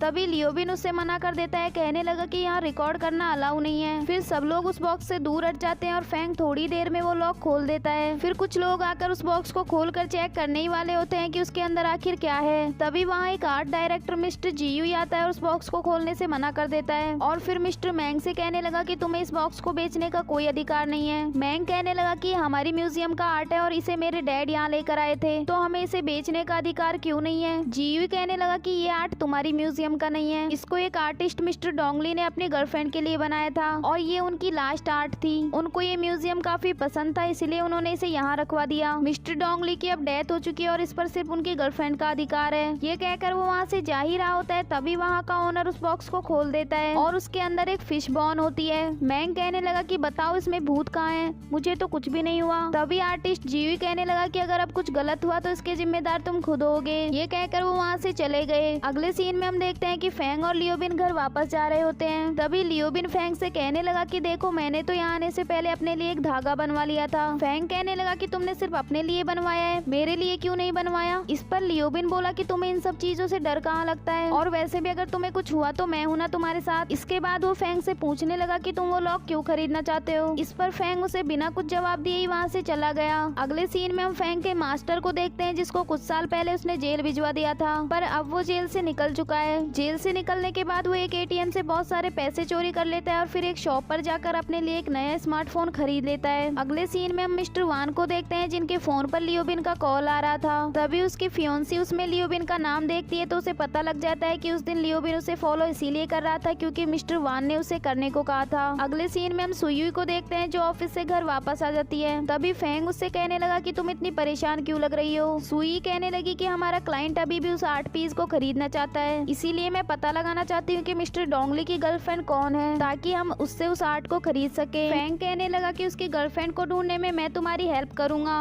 तभी शुई कहने लगी कि तुम हर प्रॉब्लम में मेरी हेल्प करते हो, यहाँ तक कि तुमने मुझे अपने घर की चाबी भी दे दी, पर कभी कभी तुम काफी रूड और वियर्ड हो जाते हो, लेकिन मुझे यकीन है कि तुम एक अच्छे इंसान हो। फेंग कहने लगा कि तुम लोगों पर बहुत जल्दी विश्वास कर लेती हो, क्या तुम भूल गई कि कुछ दिन पहले तुम्हारे साथ क्या हुआ था। इस पर शुई कहने लगी कि भले ही मैं अभी तुम लोगों को अच्छे से नहीं जानती, पर मुझे यकीन है कि तुम और लियोबिन बहुत अच्छे इंसान हो। तभी अचानक से फेंग उसका हाथ पकड़ देता है और फिर उसके पास जाकर उसे किस करने लगा, लेकिन फिर वो उसे किस नहीं करता बल्कि उससे कहने लगा कि तुम्हें मेंस पर इतनी जल्दी ट्रस्ट नहीं करना चाहिए। ये कहकर वो वहाँ से चला गया। इसके बाद नेक्स्ट मॉर्निंग का सीन दिखाया जाता है जहाँ सुई ऑफिस जा रही होती है और वहीं लियोबिन ने आज जल्दी उठने के लिए अलार्म लगाया था, लेकिन वो उसे भी बंद करके फिर से सो गया। अगले सीन में हम फेंग को देखते हैं जो मिस्टर जीयू से मिलने गया था और उससे कहने लगा कि मुझे उस बॉक्स का लॉक खरीदना है। जीयू कहने लगा कि आपको पता है ना वो बॉक्स डोंगली की गर्लफ्रेंड का है। इस पर फेंग बोला कि भले ही वो बॉक्स उनका हो, लेकिन वो लॉक तो उस म्यूजियम के पुराने ओनर मिस्टर वैंग ने लगवाया था। और क्या आप मुझे बता सकते हैं कि मिस्टर डोंगली की डेथ कैसे हुई थी, क्योंकि मुझे लगता है कि पहले उस बॉक्स में फिश बॉन नहीं थी, बल्कि उस बॉक्स में मिस्टर डोंगली की डेड बॉडी छुपा कर रखी गई थी। इस पर जीयू कहने लगा कि तुम सिर्फ एक लॉक स्मिथ हो तो अपने काम से काम रखो। मिस्टर डोंगली एक हार्ट फेलियर थे, इसी वजह से उनकी डेथ हुई थी, लेकिन मरने से पहले उन्होंने अपनी गर्लफ्रेंड लीयून के लिए वो आर्ट तैयार की थी और उस बॉक्स में अभी भी वही आर्ट रखी हुई है। वहीं दूसरी ओर हम सुई को देखते हैं जो मिस्टर डोंगली के कॉलेज फ्रेंड से मिलने गई थी और वो उससे मिस्टर डोंगली की गर्लफ्रेंड के बारे में पूछने लगी। उनका फ्रेंड बताने लगा कि हाँ, कॉलेज में डोंगली की एक गर्लफ्रेंड थी जो मेडिकल स्टूडेंट थी और उसका नाम लीयून था। अगले सीन में हम देखते हैं कि फेंग घर आकर लियोबिन को बता रहा होता है कि मिस्टर डोंगली की गर्लफ्रेंड का नाम लीयून है। तभी लियोबिन कहने लगा कि मिस्टर वैन की फियोन्सी का नाम भी तो लीयून ही है, कहीं ऐसा तो नहीं कि वही मिस्टर डोंगली की गर्लफ्रेंड थी और इसी वजह से अब उसका बिहेवियर चेंज हो गया हो। तभी सुई फेंग के पास एक फोटो भेजती है जिसमें डोंगली और लियून कॉलेज में एक साथ थे। फेंग उस फोटो को देखकर लियोबिन से कहने लगा कि तुम फिर से मिस्टर वैन की फियोन्से के पास जाओ और ये पता लगाने की कोशिश करो कि वो डोंगली की गर्लफ्रेंड थी या नहीं। अगले सीन में हम देखते हैं कि लियोबिन उस लड़की के पास चला जाता है और वो एक फ्लावर शॉप में काम कर रही थी। लियून उसे वहाँ देखकर कहने लगी कि तुम मुझे फॉलो कर रहे हो ना, मुझे पता लग गया है कि तुम्हें यहाँ वैन ने मेरी डिटेल्स निकालने भेजा है, लेकिन इस तरह तुम हमारी रिलेशनशिप प्रॉब्लम्स को सॉल्व नहीं कर सकते। इस पर लियोबिन कहने लगा कि नहीं, आज मुझे मिस्टर वैन ने यहाँ नहीं भेजा, मैं तो यहाँ तुमसे ये जानने आया हूँ कि तुम एक मेडिकल यूनिवर्सिटी की स्टूडेंट होकर एक फ्लावर शॉप में काम क्यों करती हो और क्या मिस्टर डोंगली तुम्हारे बॉयफ्रेंड थे। वही दूसरी ओर हम फेंग और सुई को देखते हैं जो लियून की यूनिवर्सिटी जाकर वहाँ के प्रोफेसर से लियून के बारे में पूछ रहे थे। प्रोफेसर बताने लगा कि लियून यहाँ की टॉप मेडिकल स्टूडेंट थी, पर वो एक अनाथ थी और वो अनाथ आश्रम में ही बड़ी हुई है। प्रोफेसर जियांग ही उसकी मेडिकल फीस भरती थी और वो दोनों 6 साल से काफी क्लोज थी। एक दिन वो दोनों कार से कहीं जा रही थी और तभी उनकी कार का एक्सीडेंट हो गया। लियून को तो कुछ नहीं हुआ, पर उसकी आंखों के सामने ही उसकी प्रोफेसर जियांग की डेथ हो गई और इसके बाद लियून ये यूनिवर्सिटी छोड़कर चली गई। इसके बाद फेंग और सुई वहाँ से वापस जा रहे होते हैं, तभी सुई के पास लियोबिन का मैसेज आता है जो उन दोनों को एक रेस्टोरेंट में मिलने के लिए बुला रहा था। तब फेंग और सुई तो वहाँ पहुँच गए थे, लेकिन अभी तक लियोबिन का कुछ अता पता नहीं था। तभी वहाँ एक बच्चा आकर फेंग से मैथ के क्वेश्चन सॉल्व करने को कहता है। फेंग कहने लगा कि मैं इनको तुम्हें सॉल्व करके तो नहीं दूंगा, लेकिन तुम्हें सिखा सकता हूँ कि कैसे सॉल्व करना है। फिर सुई अंदर से खाना लेने के लिए चली जाती है और तभी वहाँ लियोबिन भी आ जाता है और आकर उस बच्चे से कहने लगा कि लाओ तुम्हें मैं सिखा देता हूँ। बच्चा कहने लगा कि नहीं अंकल, ब्रदर फैंग मुझे ऑलरेडी सिखा चुके हैं। लियोबिन कहने लगा कि तुम मुझसे हमेशा अंकल क्यों बोलते हो, मुझसे भी ब्रदर ही बोला करो। लेकिन वो बच्चा फिर से उसे अंकल बोलकर वहाँ से चला गया और लियोबिन को उस पर बहुत ही गुस्सा आया। तभी शुई अंदर से खाना लेकर आ जाती है और उनसे कहने लगी कि तुम दोनों ने मेरी बहुत हेल्प की है, इसलिए आज की ट्रीट मेरी तरफ से है। इसके बाद फैंग उनसे कहने लगा कि अगर लियोन ये एक्सेप्ट कर लेगी कि वो मिस्टर डोंगली की गर्लफ्रेंड थी तो फिर उस आर्ट पीस पर उसका अधिकार हो जाएगा और सिर्फ वो ही उसको बेच सकेगी। इसलिए कल मैं उसके अनाथ आश्रम में जाने वाला हूँ ताकि उसके बारे में और डिटेल्स निकलवा सकूं। डिनर के बाद सुई अंदर जाकर बिल पे करने लगती है। तभी लियोबिन बताने लगा कि बिल तो फैंग ने ऑलरेडी पे कर दिया है। इस पर सुई कहने लगी कि मैंने कहा था ना कि आज की ट्रीट मेरी तरफ से है। इसके बाद वो तीनों घर वापस जा रहे होते हैं। तभी सुई और लियोबिन फैंग से कहने लगे कि हम दोनों भी तुम्हारे साथ अनाथ आश्रम में चलेंगे। फैंग बोला कि ठीक है, पर इसके लिए तुम्हें कल सुबह जल्दी उठना पड़ेगा। इसके बाद नेक्स्ट मॉर्निंग का सीन दिखाया जाता है जहाँ फैंग और सुई तो अनाथ आश्रम जाने के लिए रेडी हो गए थे, लेकिन वहीं लियोबिन तो अभी भी सो ही रहा था। फिर फैंग उससे कहने लगा कि हम दोनों बाहर तुम्हारा वेट कर रहे हैं, जल्दी से रेडी होकर आ जाना। इसके बाद वो दोनों बाहर जाकर उसका वेट करने लगते हैं। सुई वहाँ खड़े खड़े एक्सरसाइज कर रही थी। तभी फैंग उसे देखकर हंसने लगा। सुई कहने लगी कि तुम मुझ पर हंस क्यों रहे हो, मुझे ये एक्सरसाइज मेरे दादाजी ने सिखाई थी और तुम कहो तो मैं तुम्हें भी सिखा देती हूँ। इसके बाद वो दोनों एक साथ वहाँ पर एक्सरसाइज करने लग जाते हैं। थोड़ी देर बाद लियोबिन भी वहाँ भागते हुए आ जाता है और उनसे कहने लगा कि तुमने मुझे उठाया क्यों नहीं, मैं अलार्म सेट करना भूल गया था। इसके बाद सुई ड्राइव करने वाली होती है, लेकिन लियोबिन बोला कि ये मेरी कार है तो ड्राइव भी मैं करूंगा। सुई कहने लगी कि तुम वापस आते टाइम ड्राइव कर लेना। तभी फैंग लियोबिन को जबरदस्ती पीछे वाली सीट पर बिठा देता है और इसके बाद वो वहाँ से चले गए। अगले सीन में हम देखते हैं कि वो तीनों बीच में कोल्ड ड्रिंक पीने के लिए रुक जाते हैं और लियोबिन कहने लगा कि आज मौसम कितना अच्छा है, चलो जल्दी उठने का कुछ तो फायदा हुआ। फैंग और सुई उसकी तरफ देख रहे होते हैं तो लियोबिन बोला कि तुम दोनों मुझे ऐसे घूर क्यों रहे हो, मैं बस अपनी फीलिंग्स ही तो शेयर कर रहा हूँ। फिर वो उन दोनों से साथ में एक पिक्चर लेने को कहता है, लेकिन फैंग और सुई उसे इग्नोर करते हुए वापस कार में चले गए। इसके बाद वो तीनों अनाथ आश्रम में पहुंच जाते हैं और वहाँ की ओनर उनको बताने लगी कि ली उनके पेरेंट्स बचपन में ही उसे यहाँ छोड़कर चले गए थे, फिर उसे एक कपल ने अडॉप्ट कर लिया। शुरू के कुछ साल तो उन्होंने ली उनको काफी अच्छे से ट्रीट किया, पर फिर वो भी उनको छोड़कर चले गए। ली उनका यहाँ एक फ्रेंड था जिसका नाम डोंगली था। डोंगली एक हार्ट पेशेंट था, इसलिए उसके पेरेंट्स ने भी उसे अनाथ आश्रम में छोड़ दिया था। ये सब सुनने के बाद उनको कंफर्म हो गया था कि लियोन ही मिस्टर डोंगली की गर्लफ्रेंड थी। अगले सीन में हम देखते हैं कि लियोबिन की ग्रैनी उनके घर आई होती है और उनके साथ में उनकी एक फ्रेंड भी थी। तभी वो तीनों भी अनाथ आश्रम से घर वापस आ जाते हैं और ग्रैनी की फ्रेंड सुयुई से कहने लगी कि क्या तुम वही लड़की हो जो अभी अभी यहाँ रहने आई हो, तुम काफी प्रीटी हो, क्या तुम्हारा कोई बॉयफ्रेंड नहीं है। सुयुई कहती है कि नहीं। इस पर ग्रैनी की फ्रेंड कहने लगी कि यहाँ पर दो हैंडसम लड़के बैठे हुए हैं, क्या तुम इन दोनों में से किसी को लाइक करती हो। तभी लियोबिन आकर उनसे कहने लगा कि आंटी आप मेरी इतनी ज्यादा फिक्र क्यों करती हो। आंटी कहने लगी कि तुम इतनी सारी ब्लाइंड डेट्स पर गए हो लेकिन कोई भी लड़की तुम्हारे लिए सूटेबल नहीं थी, पर मुझे लगता है कि तुम दोनों का मैच एकदम परफेक्ट होगा, क्या तुम सुयुई को लाइक करते हो। इस पर लियोबिन मना कर देता है। फैंग को ये सब सुनकर बहुत ज्वेलसी हो रही थी तो वो वहाँ से उठकर चला गया। अगले सीन में हम फैंग के मास्टर को देखते हैं जो उनके घर के बाहर खड़ा था और थोड़ी देर रुककर वहाँ से चला गया। इस एपिसोड की शुरुआत में हम सुयुई को देखते हैं जो फैंग के लिए उसके रूम में चाय लेकर जाती है और फिर अंदर जाकर उसका रूम देखने लगी। वही फैंग अभी भी इस बात से ज्वेलस था कि उनकी आंटी ने सुयुई और लियोबिन को परफेक्ट मैच बताया था। फिर वो सुयुई से पूछने लगा कि तुम लियोबिन के बारे में क्या सोचती हो। सुयुई कहने लगी कि वो बहुत फनी है और लड़कियों के बीच काफी पॉपुलर है। फिर फैंग कहने लगा कि क्या तुम उसको लाइक करती हो। इस पर सुयुई कहने लगी कि नहीं, वो मेरे टाइप का बिल्कुल नहीं है और वो भी मुझे लाइक नहीं करता। अगले सीन में हमें मिस्टर वैन के घर का सीन दिखाया जाता है जहाँ एक लेटर रखा होता है जो उनकी फियोंसे ने लिखा था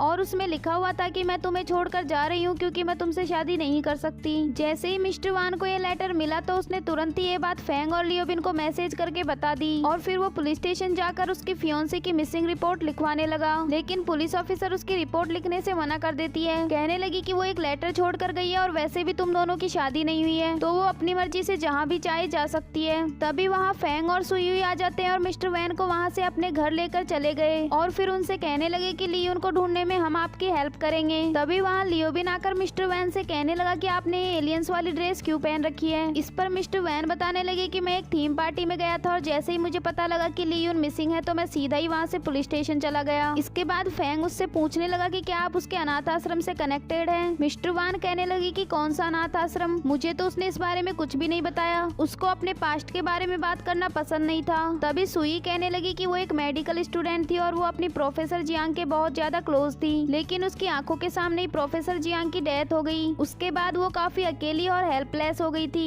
उसको लगने लगा कि प्रोफेसर जियांग अब दूसरे पैरेलल वर्ल्ड में चली गई होंगी। फिर एक दिन उसने आपको पैरेलल वर्ल्ड के बारे में बात करते सुना। वो पैरेलल वर्ल्ड के बारे में और भी जानना चाहती थी, इसीलिए वो आपकी गर्लफ्रेंड बन गई। तभी लियोबिन मिस्टर वैन से कहने लगा कि इसका मतलब ये नहीं है कि वो आपसे प्यार नहीं करती होगी। इसके बाद नेक्स्ट मॉर्निंग का सीन दिखाया जाता है जहाँ फेंग और सुई उसकी फियांसे को ढूंढने के लिए अनाथ आश्रम में जा रहे होते हैं। तभी फेंग उससे पूछने लगा कि तुम्हारी एलर्जी अब ठीक हुई या नहीं। सुई कहने लगी कि अब मैं बिल्कुल ठीक हूँ और मुझे स्नीजिंग भी नहीं हो रही। इसके बाद वो दोनों अनाथ आश्रम में पहुंच जाते हैं, लेकिन लियोन उनको वहाँ पर भी नहीं मिली। फिर वो दोनों उसे एक ग्राउंड में ढूंढने जाते हैं क्योंकि लियोन यहाँ पर पहले आया करती थी और क्या पता वो अभी भी यहीं आई हो। तभी सामने से उनको लियोन आते हुए दिख जाती है। सुई उससे कहने लगी कि हम काफी देर से आपको ढूंढ रहे थे। हम आपको बताना चाहते हैं कि मिस्टर डोंगले आपके लिए एक आर्ट पीस छोड़ कर गए हैं। हमारे एक क्लाइंट उस आर्ट पीस को खरीदना चाहते हैं और उसके लिए हमें आपका ओपिनियन चाहिए। लियोन कहने लगी कि मुझे वो आर्ट पीस नहीं चाहिए, तुम्हें उसका जो भी करना है करो। तभी फेंग बोला कि वो उनकी लास्ट आर्ट पीस थी, क्या तुम जानना भी नहीं चाहती कि उसके अंदर आखिर क्या है। लियोन कहने लगी कि मैं पहले से ही काफी परेशान हूँ और तुम लोग मुझे और परेशान मत करो। मैंने अपनी टीचर को अपनी आंखों के सामने मरते हुए देखा है और एक मेडिकल स्टूडेंट होते हुए भी मैं उनके लिए कुछ नहीं कर पाई। तुम लोगों को समझ में नहीं आएगा कि ये फियर कैसा होता है। ये कहकर वो वहाँ से जा ही रही होती है। तभी फेंग कहने लगा कि मैंने भी अपनी मॉम को अपनी आंखों के सामने मरते हुए देखा है। तभी हमें फ्लैशबैक में एक सीन दिखाया जाता है जिसमें उसकी मॉम और सिस्टर आग के बीच फंसी हुई थी और हेल्प के लिए चिल्ला रही थी। फेंग लियून से कहने लगा कि तुम एक बार आकर उस आर्ट पीस को देख लो, उसके बाद तुम्हारा जो भी डिसीजन होगा हम उसको एक्सेप्ट कर लेंगे। ये कहकर वो दोनों वहाँ से चले गए। वहीं लियून को फ्लैशबैक में एक सीन याद आता है जिसमें वो और डोंगली एक साइकिल से गिर जाते हैं और लियून के हाथ में चोट आ जाती है। लियून ने हाथ की सर्जरी करवा ली थी, लेकिन उसके हाथ पर एक निशान बन गया था जो देखने में बिल्कुल फिशबोन जैसा लग रहा था। लियून को वो निशान बिल्कुल भी अच्छा नहीं लग रहा था, तो डोंगली ने भी वैसा ही निशान अपने हाथ पर बना लिया। अगले सीन में हम देखते हैं कि फेंग और सुई म्यूजियम में बैठकर लियून का वेट कर रहे थे। तभी लियोबिन उनसे कहने लगा कि वो यहाँ आएगी या नहीं, अगर वो नहीं आई तो हमारी पूरी मेहनत बेकार जाएगी। फेंग कहने लगा कि हम थोड़ी देर और वेट कर लेते हैं। काफी देर तक इंतजार करवाने के बाद लियून वहाँ आ जाती है और फेंग से कहने लगी कि तुमने सही कहा था, कोई डिसीजन लेने से पहले मुझे एक बार उस आर्ट पीस को देख लेना चाहिए। इसके बाद वो उस आर्ट पीस को देखने के लिए चली जाती है और उसमें बिल्कुल वैसी ही फिशबोन थी जैसा निशान उसके हाथ पर बना हुआ था। उसको देखने के बाद वो कहने लगी कि मैं ही मिस्टर डोंगली की गर्लफ्रेंड हूँ और ये आर्ट पीस उन्होंने मेरे लिए ही बनाया था। अगले सीन में हम देखते हैं कि मिस यू लियून के साथ मीटिंग कर रही थी और लियून उस आर्ट पीस को बेचने के लिए मान जाती है। वहीं फेंग और लियोबिन भी बाहर बैठे हुए थे। लियोबिन कहने लगा कि चलो ये मैटर तो अब फिनिश हुआ, अब एक बार मिस्टर वान आकर अपने फियांसे से बात कर लेते तो क्या पता उनकी लव लाइफ भी ठीक हो जाए। फेंग बोला कि तुम दूसरों की लव लाइफ की इतनी फिक्र क्यों करते हो। इस पर लियोबिन कहने लगा कि मुझे दूसरों की ही नहीं तुम्हारी लव लाइफ की भी फिक्र है। आज तो सुयुई ने तुम्हारी तरफ देखा भी नहीं, वैसे क्या तुम्हें सुयुई जैसी लड़कियां पसंद है। इस पर फेंग उसे कोई जवाब नहीं देता और कहने लगा कि तुम हमेशा लव के बारे में ही बात क्यों करते रहते हो। तभी वहाँ मिस्टर वान भी अपने फियांसे से मिलने के लिए आ जाते हैं। अगले सीन में हम देखते हैं कि मिस्टर वान अपने फियांसे से एक रेस्टोरेंट में बात कर रहे होते हैं। लियून उनसे कहने लगी कि जब मैं पहली बार तुमसे मिली थी तो उस वक्त मेरी लाइफ का बहुत ही सैडेस्ट टाइम चल रहा था। मेरी टीचर की एक कार एक्सीडेंट में डेथ हो गई थी और फिर वो दूसरी दुनिया में चली गई। फिर मैंने तुम्हें पैरेलल वर्ल्ड के बारे में बात करते सुना तो मैं तुम्हारी गर्लफ्रेंड बन गई, क्योंकि मुझे पैरेलल वर्ल्ड के बारे में सुनना अच्छा लगता था। पर अब तुमको इस सब से मूव ऑन कर लेना चाहिए। ये कहकर वो वहाँ से चली गई। इसके बाद फेंग और लियोबिन मिस्टर वान के पास आते हैं और उनसे कहने लगे कि आप उन्हें रोकने के लिए क्यों नहीं गए। इस पर मिस्टर वान बोले कि अब कोई चांस नहीं है क्योंकि वो मुझे लाइक नहीं करती। फेंग बोला कि आपको एक बार कोशिश तो करनी ही चाहिए। ये सुनकर मिस्टर वांग उसे रोकने के लिए चले गए और उसके पास जाकर कहने लगी कि आज मैं एक स्पेस एग्जीबिशन में जाने वाला हूँ, क्या तुम मेरे साथ चल सकती हो।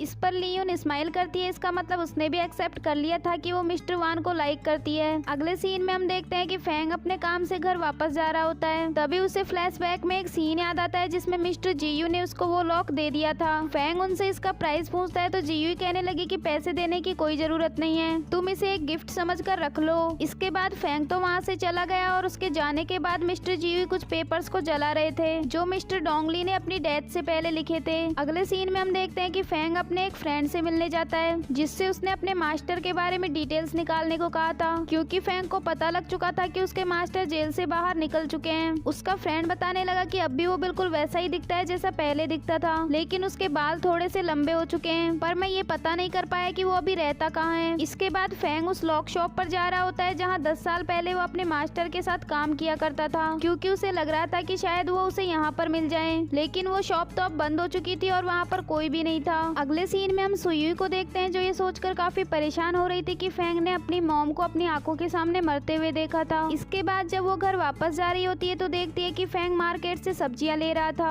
और फेंग भी उसे वहाँ उसकी फेवरेट सब्जियां लेने के लिए बुला लेता है। इसके बाद वो दोनों साथ में घर जा रहे थे, तभी फेंग कहने लगा कि तुम मेरे पेरेंट्स के बारे में सोचकर सैड हो रही हो ना, क्या तुम्हें मुझ पर दया आ रही है? सुई कहने लगी कि नहीं, मुझे तुम पर दया नहीं आ रही। जब मैंने अचानक से उनकी डेथ के बारे में सुना तो मैं थोड़ी सैड हो गई थी। फेंग कहने लगा कि वो मेरा पास्ट था, तुम्हें उसकी वजह से सैड होने की जरूरत नहीं है। इसके बाद वो दोनों बातें करते हुए वहाँ से जा ही रहे होते हैं कि तभी एक लड़का आकर उनसे टकरा जाता है और वहाँ से भाग जाता है। लेकिन फेंग बार बार पीछे मुड़कर उसी की तरफ देख रहा था। इसके बाद जब फेंग घर वापस आ जाता है तो उसे फ्लैशबैक में एक सीन याद आता है जिसमें वो लड़का काफी दिनों से फेंग पर नजर रख रहा था और फेंग ने भी ये बात नोटिस कर ली थी। इसके बाद फेंग लियोबिन को बताता है कि मेरा लॉक चोरी हो गया है। तभी सुयुई आकर कहने लगी कि क्या वो लॉक उसी लड़के ने चुराया जो थोड़ी देर पहले हमसे टकराया था, पर अब हम उसको ढूंढेंगे कैसे? हमको पुलिस स्टेशन चलकर उसकी रिपोर्ट लिखवानी चाहिए। इस पर लियोबिन सुयुई से कहने लगा कि जब से तुम यहाँ आई हो तब से हम कितनी बार पुलिस स्टेशन जा चुके हैं। तभी फेंग बोला कि तुम लोग टेंशन मत लो, वो लड़का खुद ही हमारे सामने आ जाएगा। अगले सीन में हम देखते हैं कि फेंग शावर ले रहा होता है। तभी सुयुई भी शावर लेने के लिए बाथरूम में आती है और उसे वहाँ देखकर वापस अपने रूम में चली गई। इसके बाद नेक्स्ट मॉर्निंग का सीन दिखाया जाता है जहाँ वो तीनों ब्रेकफास्ट कर रहे होते हैं और सुयुई को बहुत ज्यादा हिचकी आ रही थी। लियोबिन उससे कहने लगा कि कल रात तुमने जरूर हमसे छुपकर कुछ खाया होगा, इसीलिए तुमको हिचकी आ रही है। इसके बाद लियोबिन उसे हिचकी रुकवाने के लिए एक्सरसाइज करवाने लगा और फेंग को उन दोनों को बातें करते हुए देखकर बहुत ज्वेलसी हो रही थी। वहीं सुयुई की हिचकी तो बंद ही नहीं हो रही थी। फिर लियोबिन उसे एक्सरसाइज करवाने के लिए बाहर ले गया और फेंग ने तो गुस्से में अपना खाना ही फेंक दिया। इसके बाद सुयुई ऑफिस चली जाती है और वहाँ भी उसे हिचकी आ रही थी, जिसको देखकर सभी एम्प्लॉयज उस पर हंस रहे थे। फिर वो वहाँ से उठकर वॉशरूम चली गई और सोचने लगी कि कहीं इस वजह से तो नहीं हो रहा कि कल रात मैंने फेंग को शावर लेते हुए देख लिया था और वो उस वक्त बहुत ज्यादा अट्रैक्टिव लग रहा था। वहीं दूसरी ओर हम फेंग को देखते हैं जो लोगों को लॉक्स प्रोटेक्शन के बारे में स्पीच दे रहा था। जब वो वहाँ से वापस जा रहा होता है तभी वो नीचे उस लड़के को देखता है जिसने उसका लॉक चुराया था, पर वो कोई लड़का नहीं बल्कि एक लड़की थी। उसे देखकर फेंग को फ्लैशबैक में एक सीन याद आता है जिसमें वो लड़की फेंग से कह रही थी कि मुझे तुमसे लॉक्स खोलना सीखना है और इसके बदले में वो उसे पैसे देने लगी। लेकिन फेंग कहने लगा कि ये पैसे तुम्हारे नहीं है ना। वो लड़की कहने लगी कि हाँ, मैंने ये कहीं से चुराए हैं। फिर फेंग उसे लॉक खोलना सिखाने से मना करके वहाँ से चला गया। अगले सीन में हम देखते हैं कि सुयुई घर वापस आ गई थी लेकिन उसकी हिचकी अभी भी बंद नहीं हुई थी। लियोबिन उससे कहने लगा कि कल रात तुमने ऐसा क्या देख लिया था जो तुम्हारी हिचकी अभी तक बंद नहीं हुई। ये सुनकर सुयुई फेंग की तरफ देखती है और उससे कहने लगी कि मैंने कुछ भी नहीं देखा था। इसके बाद लियोबिन उसे फिर से एक्सरसाइज करवाने लग जाता है। वही फेंग एक बुक पढ़ रहा था लेकिन उसका पूरा ध्यान तो उन दोनों की तरफ ही था और उस बेचारे का ज्वेलसी से बुरा हाल हो रहा था। यहाँ लियोबिन की काफी कोशिशों के बाद भी सुयुई की हिचकी बंद नहीं हुई। इसके बाद वो खुद ही बाहर जाकर काफी सारी एक्सरसाइज करने लग जाती है लेकिन इन सब का भी कोई फायदा नहीं हुआ।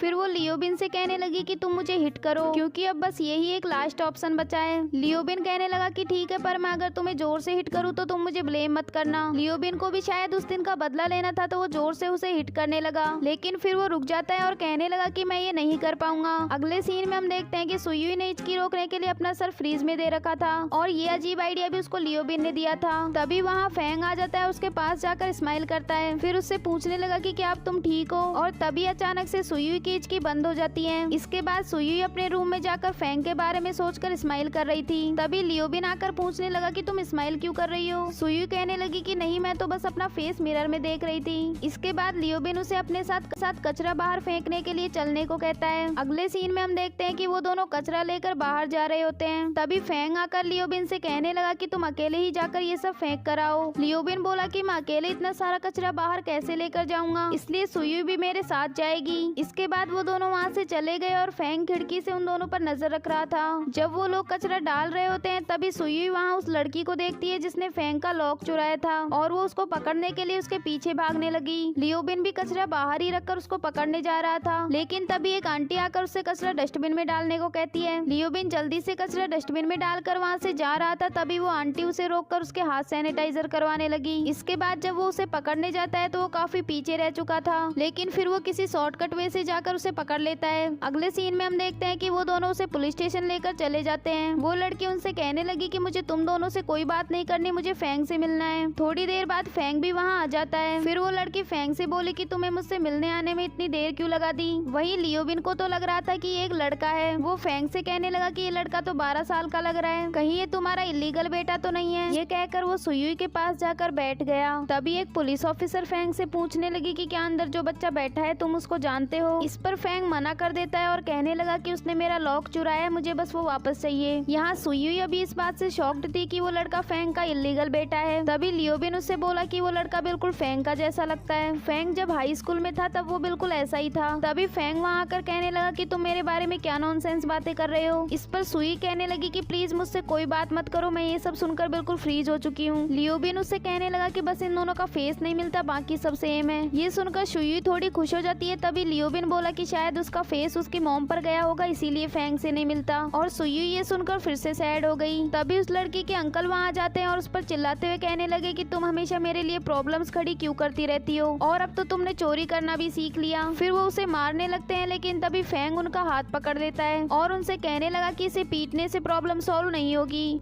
तभी लियोबिन बोला कि अभी बच्चा है और थोड़ा इमेच्योर है, आप इसे घर जाकर समझा देना। तभी वो अंकल बोले कि ये कोई लड़का नहीं बल्कि लड़की है और इसका नाम लियूजिंग है। फिर उसके अंकल उस लड़की से सॉरी बोलने को कहते हैं। इस पर लियूजिंग फेंग से सॉरी बोलकर उनका लॉक वापस दे देती है। तभी उसके अंकल कहने लगे कि अगर तुम्हारी मॉम को पैरालिसिस नहीं होता तो मैं तुम्हारी बेल करवाने कभी नहीं आता। इस पर लियूजिंग भी उन पर चिल्लाते हुए बोले कि आप मेरी मॉम को बीच में क्यों ला रहे हैं, और वैसे भी मैं आपको अपनी फैमिली नहीं मानती। इसके बाद जब फेंग वापस जा रहा होता है तो वो लड़की उससे कहने लगी कि मैं दोबारा तुमसे मिलने आऊंगी। बाहर आते हुए लियोबिन फेंग से पूछने लगा कि क्या वो सच में तुम्हारी इलीगल बेटी नहीं है। तभी फेंग उससे कहने लगा कि अगर तुमने फिर से मेरे बारे में कोई झूठी स्टोरी बनाई या फिर रूमर्स फैलाए तो मैं विश करूंगा कि तुम्हें तुम्हारा सच्चा प्यार कभी ना मिले। ये कहकर वो वहाँ से जाने लगा। तभी लियोबिन बोला कि मैं तो बस मजाक कर रहा था, मुझे पता है कि तुम बहुत इनोसेंट हो। इसके बाद नेक्स्ट मॉर्निंग का सीन दिखाया जाता है जहाँ सुई ऑफिस जा रही होती है। तभी वो देखती है कि बाहर लियूजिंग आई थी। तभी लियोबिन भी वहाँ आकर उससे पूछने लगा कि तुम अब यहाँ क्या चुराने आई हो। इस पर लियूजिंग कहने लगी कि मुझे तुम दोनों से कोई बात नहीं करनी, मुझे फेंग से मिलना है। सुई बोली कि तुम बिना परमिशन के अंदर नहीं जा सकती।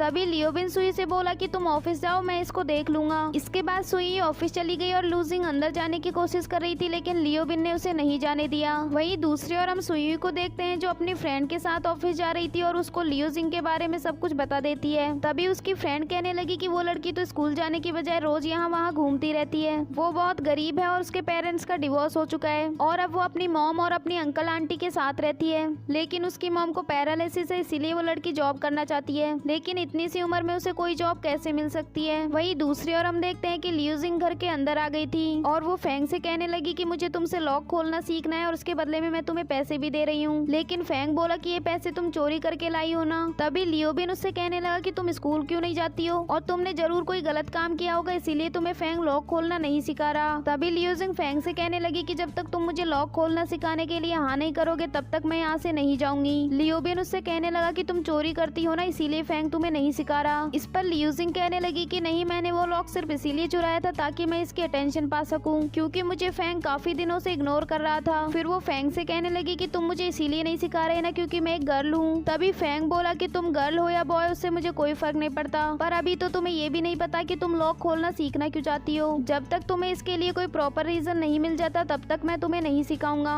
ये कहकर वो वहाँ से चला गया और लियूजिंग भी उससे जाते हुए कहने लगी कि आई विश तुम्हें 3 महीने तक कोई कस्टमर ही ना मिले। अगले सीन में हम सुयुई को देखते हैं जिसको मिस यू ने अपने ऑफिस में बुलाया था और वो उससे कहने लगी कि तुमने मिस्टर जिन की काफी हेल्प की है, वो तुम्हारे हार्ड वर्क से बहुत खुश है, इसीलिए उन्होंने तुम्हारे लिए गिफ्ट भेजा है। इसके बाद सुयुई उस गिफ्ट को खोलती है और उसकी फोटो लेकर लियोबिन को सेंड कर देती है। लियोबिन का रिप्लाई आया कि ये गिफ्ट तो कुछ ज्यादा महंगा नहीं लगता। इसके बाद सुयुई घर आकर उस गिफ्ट को लियोबिन को दिखाती है और उसे अच्छे से देखने के बाद लियोबिन कहने लगा कि ये गिफ्ट तो काफी महंगा है। तभी फेंग भी वहाँ आ जाता है, लेकिन वो दोनों तो अपनी ही बातों में लगे हुए थे, उन्होंने फेंग को तो नोटिस भी नहीं किया। फिर फेंग उनके सामने ही जाकर खड़ा हो गया, लेकिन फिर भी उन्होंने इसे इग्नोर कर दिया। फिर फेंग उनसे नाराज होकर दूर जाकर बैठ गया, सोचने लगा कि क्या पता वो आकर मुझे सॉरी बोल दे, लेकिन उन दोनों का फेंग पर ध्यान बिल्कुल भी नहीं था। वही लियोबिन सुई को बता रहा था कि ये गिफ्ट लगभग 3 लाख युआन का है। ये सुनकर सुई कहने लगी कि उसने मुझे इतना महंगा महंगा गिफ्ट क्यों दिया होगा। तभी फैंग वहाँ आकर उससे पूछने लगा कि ये गिफ्ट तुम्हें किसने दिया है। सुई कहने लगी कि हमारे एक क्लाइंट मिस्टर जिन ने ये मेरे लिए भिजवाया था,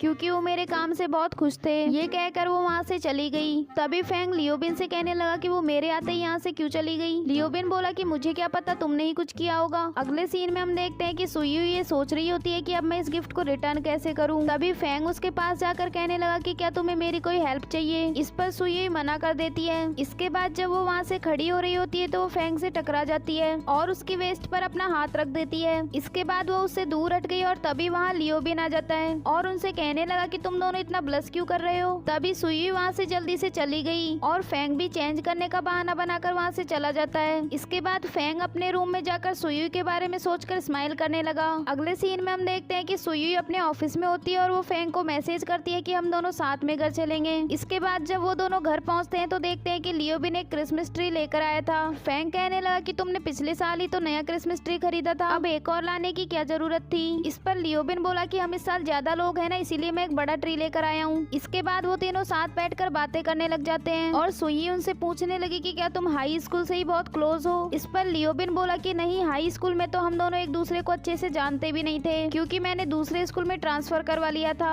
फिर हम काफी साल बाद एक दूसरे से मिले। तभी हमें फ्लैशबैक में एक सीन दिखाया जाता है जिसमें फैंग एक कैट से बातें कर रहा था कि क्या तुम भी मेरी तरह हाउसलेस हो, और ये कहते हुए उसे लियोबिन देख लेता है। फिर वो फैंग को और साथ में उस कैट को भी यहाँ ले आया। ये सुनने के बाद फैंग लियोबिन से बोला कि तुम मुझे इसीलिए लेकर आए थे ना, ताकि मैं तुम्हारे साथ रेंट शेयर कर सकूं। इस पर लियोबिन बोला कि हाँ, तो इसमें हम दोनों का ही फायदा हुआ ना। तभी लियोबिन के पास उसकी मॉम का कॉल आ जाता है और वो उनसे बात करने के लिए साइड में चला गया। तभी सुई फैंग से कहने लगी कि क्या लियोबिन की ब्लाइंड डेट्स उसकी मॉम अरेंज करवाती है। इस पर फैंग बोला कि हाँ, वो चाहती है कि इसकी जल्द से जल्द एक फैमिली हो। अगले सीन में हम देखते हैं कि लियोबिन अपने पेरेंट्स से मिलने के लिए उनके घर जाता है और उसके मॉम डैड उसे देखकर बहुत खुश हो जाते हैं, पर उसके फादर उसके रियल फादर नहीं है बल्कि स्टेप फादर हैं। लियोबिन की मॉम उससे कहने लगी कि तुम्हारी ब्लाइंड डेट्स कैसी चल रही हैं। इस पर लियोबिन बोला कि कोई लड़की मुझे पसंद ही नहीं करती। उसकी मॉम कहने लगी कि तुम इतने आउटस्टैंडिंग हो, ऐसा तो हो ही नहीं सकता कि कोई तुम्हें लाइक ना करे। तुम बस डेट्स अटेंड करते रहो, क्या पता तुम्हारा फर्स्ट साइट वाला लव कब मिल जाए। उसकी मॉम उसके आने से बहुत ज्यादा खुश थी और लियोबिन उनको देखकर इमोशनल हो रहा था। इसके बाद लियोबिन घर वापस जाने लगता है। तभी उसकी मॉम उससे कुछ दिन यहीं रुकने को कहती है, लेकिन लियोबिन कहने लगा कि कल मुझे कुछ काम है, इसलिए मैं नहीं रुक सकता। फिर वो अपनी मॉम को एक गिफ्ट देता है और इसके बाद वो वहाँ से चला गया।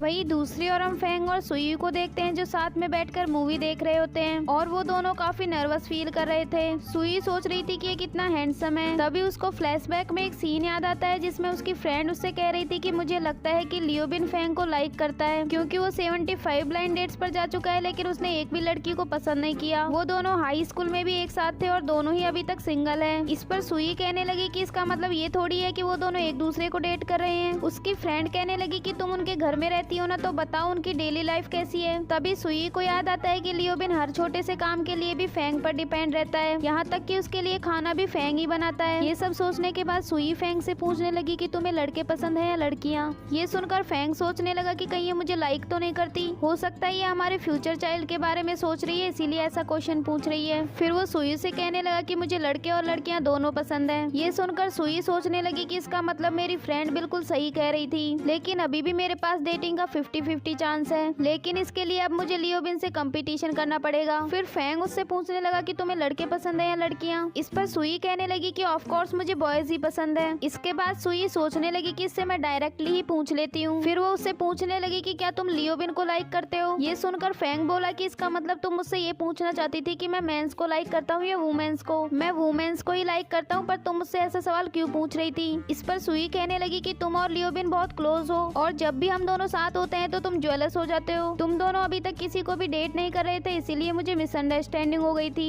इस पर फैंग कहने लगा कि तुम भी तो किसी को डेट नहीं कर रही, पर मैंने तो तुम पर कभी शक नहीं किया। इसके बाद फैंग सुई से पूछने लगा कि क्या लियोबिन तुम्हारे टाइप का है। सुई कहने लगी कि मैंने पहले भी तो तुम्हें बताया था कि वो मेरे टाइप का नहीं है और वो भी मुझे लाइक नहीं करता। इसके बाद फैंग कहने लगा कि तो क्या फिर मैं तुम्हारे टाइप का हूँ। इस पर सुई कोई रिप्लाई नहीं देती और फैंग उसके पास जाकर उसे किस करने लग जाता है। तभी वहाँ लियोबिन आ जाता है और वो दोनों दूर दूर बैठ जाते हैं। फिर लियोबिन भी मूवी देखने के लिए उन दोनों के बीच में आकर बैठ गया और तभी सुई वहाँ से उठकर चली गई। इसके बाद फेंग लियोबिन से अपने साथ ड्रिंक करने को कहता है और लियोबिन इसके लिए हाँ कर देता है। अगले सीन में हम लियूजिंग को देखते हैं जो अपनी मॉम को खाना खिला रही थी। तभी बाहर से उसके अंकल डोर नॉक करते हैं और उसकी मॉम से कहने लगे कि तुमने इस घर को बेचने के बारे में क्या सोचा है। इस पर लियूजिंग कहने लगी कि हमने आपसे कितनी बार कहा है कि हम इस घर को नहीं बेचेंगे। तभी उसके अंकल बोले कि मैंने तुम्हारी मॉम के इलाज के लिए पैसे दिए थे, तुमने अभी तक वो पैसे भी वापस नहीं किए, अब तुम्हें ये घर तो बेचना ही पड़ेगा। तभी लियूजिंग बाहर आकर कहने लगी कि मुझे पता है आप हमारे घर को लेना चाहते हैं और आप एक रॉबर हैं। ये कहकर वो डोर बंद कर देती है। अगले सीन में हम सुयू को देखते हैं जो मिस्टर जिन के घर जाती है और वहाँ बाहर एक कैमरा लगा होता है जिसको ऑन करके वो बताने लगी कि मुझे मिस्टर जिन से मिलना है। अंदर एक आदमी बैठा होता है जो उसे रिप्लाई देता है कि मैं मिस्टर जिन का बटलर हूँ और मिस्टर जिन अभी घर पर नहीं है। सुई कहने लगी कि मुझे उनका दिया हुआ गिफ्ट वापस करना था और उनको थैंक्स भी करना था। इस पर वो आदमी कहने लगा कि गिफ्ट को बाहर डोर पर ही रख दो, जब मिस्टर जिन आएंगे तो मैं उन्हें इस बारे में बता दूंगा। इसके बाद सुई उस गिफ्ट को बाहर ही रखकर चली गई और उसके जाने के बाद वो आदमी स्माइल करने लगा। अगले सीन में हम देखते हैं कि सुई जब घर वापस जाती है तो वो बाहर लियूजिंग को बैठे देखती है। लियूजिंग उससे कहने लगी कि इस बार मैं फेंग से नहीं तुमसे मिलने आई हूँ। अंदर जाकर वो सुई को अपने घर के प्रॉपर्टी पेपर्स देती है और उससे कहने लगी कि मुझे मेरे अंकल पर केस करना है। इन प्रॉपर्टी पेपर्स पर मेरी दादी का नाम है और मेरे अंकल हमारे घर को बेचना चाहते हैं। तभी सुई कहने लगी कि अगर तुम्हारी दादी जी की डेथ हो चुकी है तो फिर उनके घर पर तुम्हारे अंकल और तुम्हारी मॉम दोनों का बराबर अधिकार है। इस पर लियूजिंग कहने लगी कि मेरे अंकल ने मेरी दादी की बिल्कुल भी केयर नहीं की थी, इसलिए उन्होंने कहा था कि वो ये घर सिर्फ मेरी मॉम को देंगी। सुई कहने लगी कि क्या ये बात उन्होंने किसी पेपर पर लिखी थी या फिर जब उन्होंने ये कहा था तब तुम्हारे अलावा वहाँ कोई और था। इस पर लियूजिंग मना कर देती है। सुई कहने लगी कि फिर तो हम तुम्हारे अंकल पर कोई केस नहीं कर सकते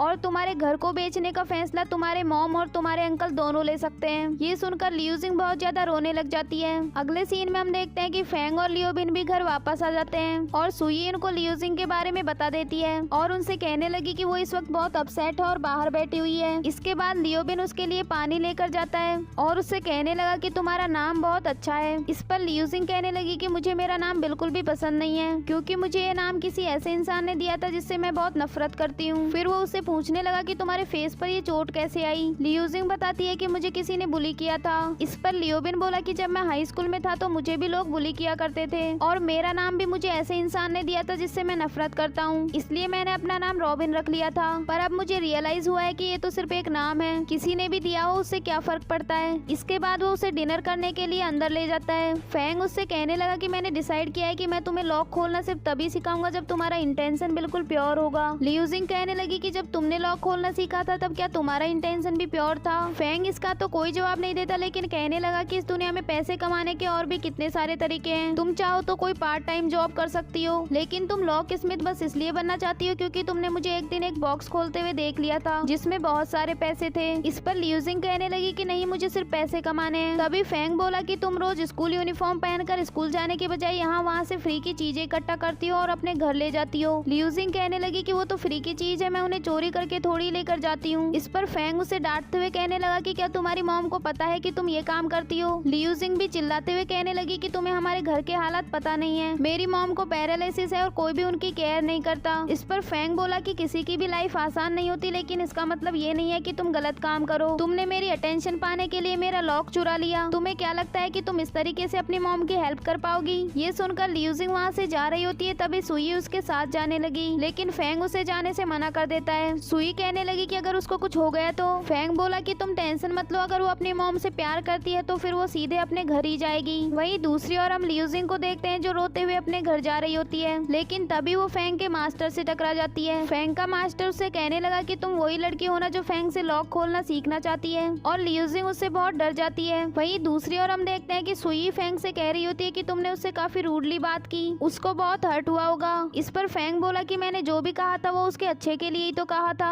सुई कहने लगी कि वो एक टीनेजर है, उसे हमें अच्छे से समझाना चाहिए था पर तुमने तो उसे बेवजह ही डांट दिया, मुझे लगता है कि हमको उसे प्रोटेक्ट करना चाहिए। इस पर फेंग कहने लगा कि जब मैं टीनेजर था तो मैं अपनी गलतियों से सीखता था, मुझे उसकी तरह किसी के प्रोटेक्शन की जरूरत नहीं थी। ये कहकर वो वहाँ से चला गया। लियोबिन उसे गुस्से में वहाँ से जाते हुए देखता है तो फिर वो सुई से आकर पूछने लगा कि क्या तुम दोनों के बीच कोई झगड़ा हुआ है। सुई उसे कोई जवाब नहीं देती और जाते जाते उससे कचरा बाहर फेंकने को कह देती है। इसके बाद लियोबिन कचरा फेंकने के लिए चला जाता है और अपने आप से कहने लगा कि जब लोग प्यार में होते हैं तो पता नहीं उनके दिमाग में क्या क्या चलता रहता है। अभी तो इनकी लव स्टोरी शुरू भी नहीं हुई और उससे पहले तो झगड़ा हो गया। और फेंग तो बहुत ही बड़ा स्टूपिड है, क्या वो सुई के सामने अपने एटीट्यूड को थोड़ा कम नहीं कर सकता। वही दूसरी ओर हम सुई को देखते हैं जो अपनी फ्रेंड के पास कॉल करके लियूजिंग के बारे में पूछ रही थी। उसकी फ्रेंड बताती है कि वो लड़की बिल्कुल सेफली घर पहुंच गई है। कॉल कट करने के बाद सुई सोचने लगी कि फेंग अचानक से गुस्सा क्यों हो गया, कहीं मैंने ही तो कुछ गलत नहीं कहा था। पता नहीं वो कैसा इंसान है जिसके इमोशंस इतनी जल्दी चेंज होते रहते हैं। कहीं वो मुझ पर इसलिए तो गुस्सा नहीं कर रहा था क्योंकि मैंने उससे पैसे उधार ले रखे हैं। अब तो मुझे और भी ज्यादा हार्ड वर्क करना पड़ेगा ताकि मैं जल्द से जल्द उसके पैसे चुका सकूं। अगले सीन में हम देखते हैं कि लियोबिन की एक फ्रेंड उसकी शॉप पर एक बैग बेचने आई होती है। तभी लियोबिन उससे कहने लगा कि तुम्हारे हाथ में जो बैग है वो मुझे फेक लग रहा है। इस पर उसकी फ्रेंड कहने लगी कि नहीं, ये फेक नहीं हो सकता क्योंकि ये मेरे बॉयफ्रेंड ने मुझे गिफ्ट दिया है। इसके बाद वो वहाँ से जा ही रही होती है तभी वो लियोबिन से कहने लगी कि क्या तुम मुझे थोड़े पैसे उधार दे सकते हो, क्योंकि मुझे थोड़ी फाइनेंशियल प्रॉब्लम है, पर जल्दी मैं तुम्हारे पैसे वापस कर दूंगी। इस पर लियोबिन उसे पैसे ट्रांसफर कर देता है। अगले सीन में हम देखते हैं कि फेंग जब घर वापस आता है तो लियोबिन उसे रोककर उसके पास जाता है। फेंग कहने लगा कि तुम मुझे ऐसे घूर क्यों रहे हो। इस पर लियोबिन उससे कहने लगा कि क्या तुम मुझे कुछ पैसे उधार दे सकते हो, क्योंकि मुझे एक एग्जाम देनी है और इस मंथ मेरे पास बिल्कुल भी पैसे नहीं है। इसके बाद फेंग उसे पैसे ट्रांसफर कर देता है और उसे कहने लगा कि मुझे पता है तुम्हें कोई एग्जाम नहीं देनी। लियोबिन बोला कि हाँ, पर इनसे मुझे अपना बर्थडे सेलिब्रेट करना है। इस पर फेंग कहने लगा कि तुम्हारा बर्थडे तो समर्स में आता है ना। लियोबिन कहने लगा कि वो मेरा बर्थडे है, मैं जब चाहे सेलिब्रेट कर सकता हूँ। ये कहकर वो वहाँ से चला गया। अगले सीन में हम लियोबिन की फ्रेंड को देखते हैं जो अपने बॉयफ्रेंड के पास जाकर उसे वो पैसे दे देती है जो वो लियोबिन से लेकर आई थी। उसका बॉयफ्रेंड उससे कहने लगा कि तुमने ये वाला बैग क्यों नहीं बेचा। तभी ली उससे गुस्से में कहने लगी कि ये बैग फेक है, तुमने मुझे फेक गिफ्ट दिया था और तुम चाहते हो कि मैं इसे भी बेच दूं। तभी उसका बॉयफ्रेंड कहने लगा कि तुम अब बदल गई हो, तुम मुझसे प्यार नहीं करती ना। ली कहने लगी कि नहीं, मैं तुमसे बहुत प्यार करती हूँ। तभी उसका बॉयफ्रेंड कहने लगा कि अगर तुम मुझसे प्यार करती हो तो फिर प्रूफ करो, मुझसे घुटनों पर बैठकर अभी माफी मांगो। तभी लियोबिन उनको वहाँ देख लेता है। ली घुटनों पर बैठकर उससे माफी मांगने वाली होती है और तभी लियोबिन आकर उसे रोक लेता है। तभी वो आदमी कहने लगा कि ये मेरी गर्लफ्रेंड है, तुम बीच में क्यों आ रहे हो। लियोबिन कहने लगा कि अपनी गर्लफ्रेंड के साथ ऐसा बिहेव भला कौन करता है। इस पर वो आदमी कहने लगा कि मैंने इसे फोर्स नहीं किया था, वो ये सब अपनी मर्जी से कर रही थी। तभी लियोबिन उससे फाइट करने लग जाता है और थोड़ी देर बाद फेंग भी वहाँ आ जाता है और वो भी आकर उस आदमी को मारने लग जाता है क्योंकि उसको लग रहा था कि वो लियोबिन को हर्ट कर रहा है। इसके बाद उस लड़की का बॉयफ्रेंड वहाँ से उठकर भाग गया। अगले सीन में हम देखते हैं कि लियोबिन की फ्रेंड उनसे कह रही थी कि तुमको कोई मिसअंडरस्टैंडिंग हुई है, मेरा बॉयफ्रेंड ऐसा नहीं है जैसा तुम सोच रहे हो, वो मेरी बहुत केयर करता है और हम दोनों जल्दी शादी करने वाले हैं। तभी लियोबिन कहने लगा कि तुम्हें उससे शादी नहीं ब्रेकअप करना चाहिए। इस पर ली कहने लगी कि मेरी फैमिली कंडीशन ठीक नहीं है और ना ही मेरा एजुकेशन बैकग्राउंड अच्छा है, इसलिए मेरे पास उससे शादी करने के अलावा और कोई ऑप्शन नहीं है, लेकिन मुझे यकीन है कि वो मेरी बहुत केयर करेगा। इसके बाद वो लियोबिन से कहने लगी कि क्या तुम मुझे थोड़े पैसे और दे सकते हो। लियोबिन बोला कि आज सुबह ही तो मैंने तुम्हें पैसे दिए थे और इनको भी ले जाकर तुम अपने बॉयफ्रेंड को दे दोगी। इस पर ली कहने लगी कि नहीं, इस बार मैं पैसे अपने लिए मांग रही हूँ और मैं प्रॉमिस करती हूँ कि इस बार मैं उसको नहीं दूंगी। बेचारे लियोबिन ने फेंग से जो पैसे उधार लिए थे वो भी उसने उसकी फ्रेंड को दे दिए। इसके बाद वो लड़की फिर से उन पैसों को ले जाकर अपने बॉयफ्रेंड को दे देती है। वही दूसरी ओर हम लियोबिन को देखते हैं जो अपनी चोट पर दवाई लगा रहा था। तभी फेंग उससे कहने लगा कि जब तुम्हें फाइटिंग नहीं आती तो क्यों करते हो। लियोबिन कहने लगा कि तुम्हें पहले सुई पर ध्यान देना चाहिए, वो तुमसे बहुत गुस्सा है, क्या तुम उसके साथ फ्रेंडली बिहेव नहीं कर सकते। ये सुनकर फेंग वहाँ से उठकर चला गया।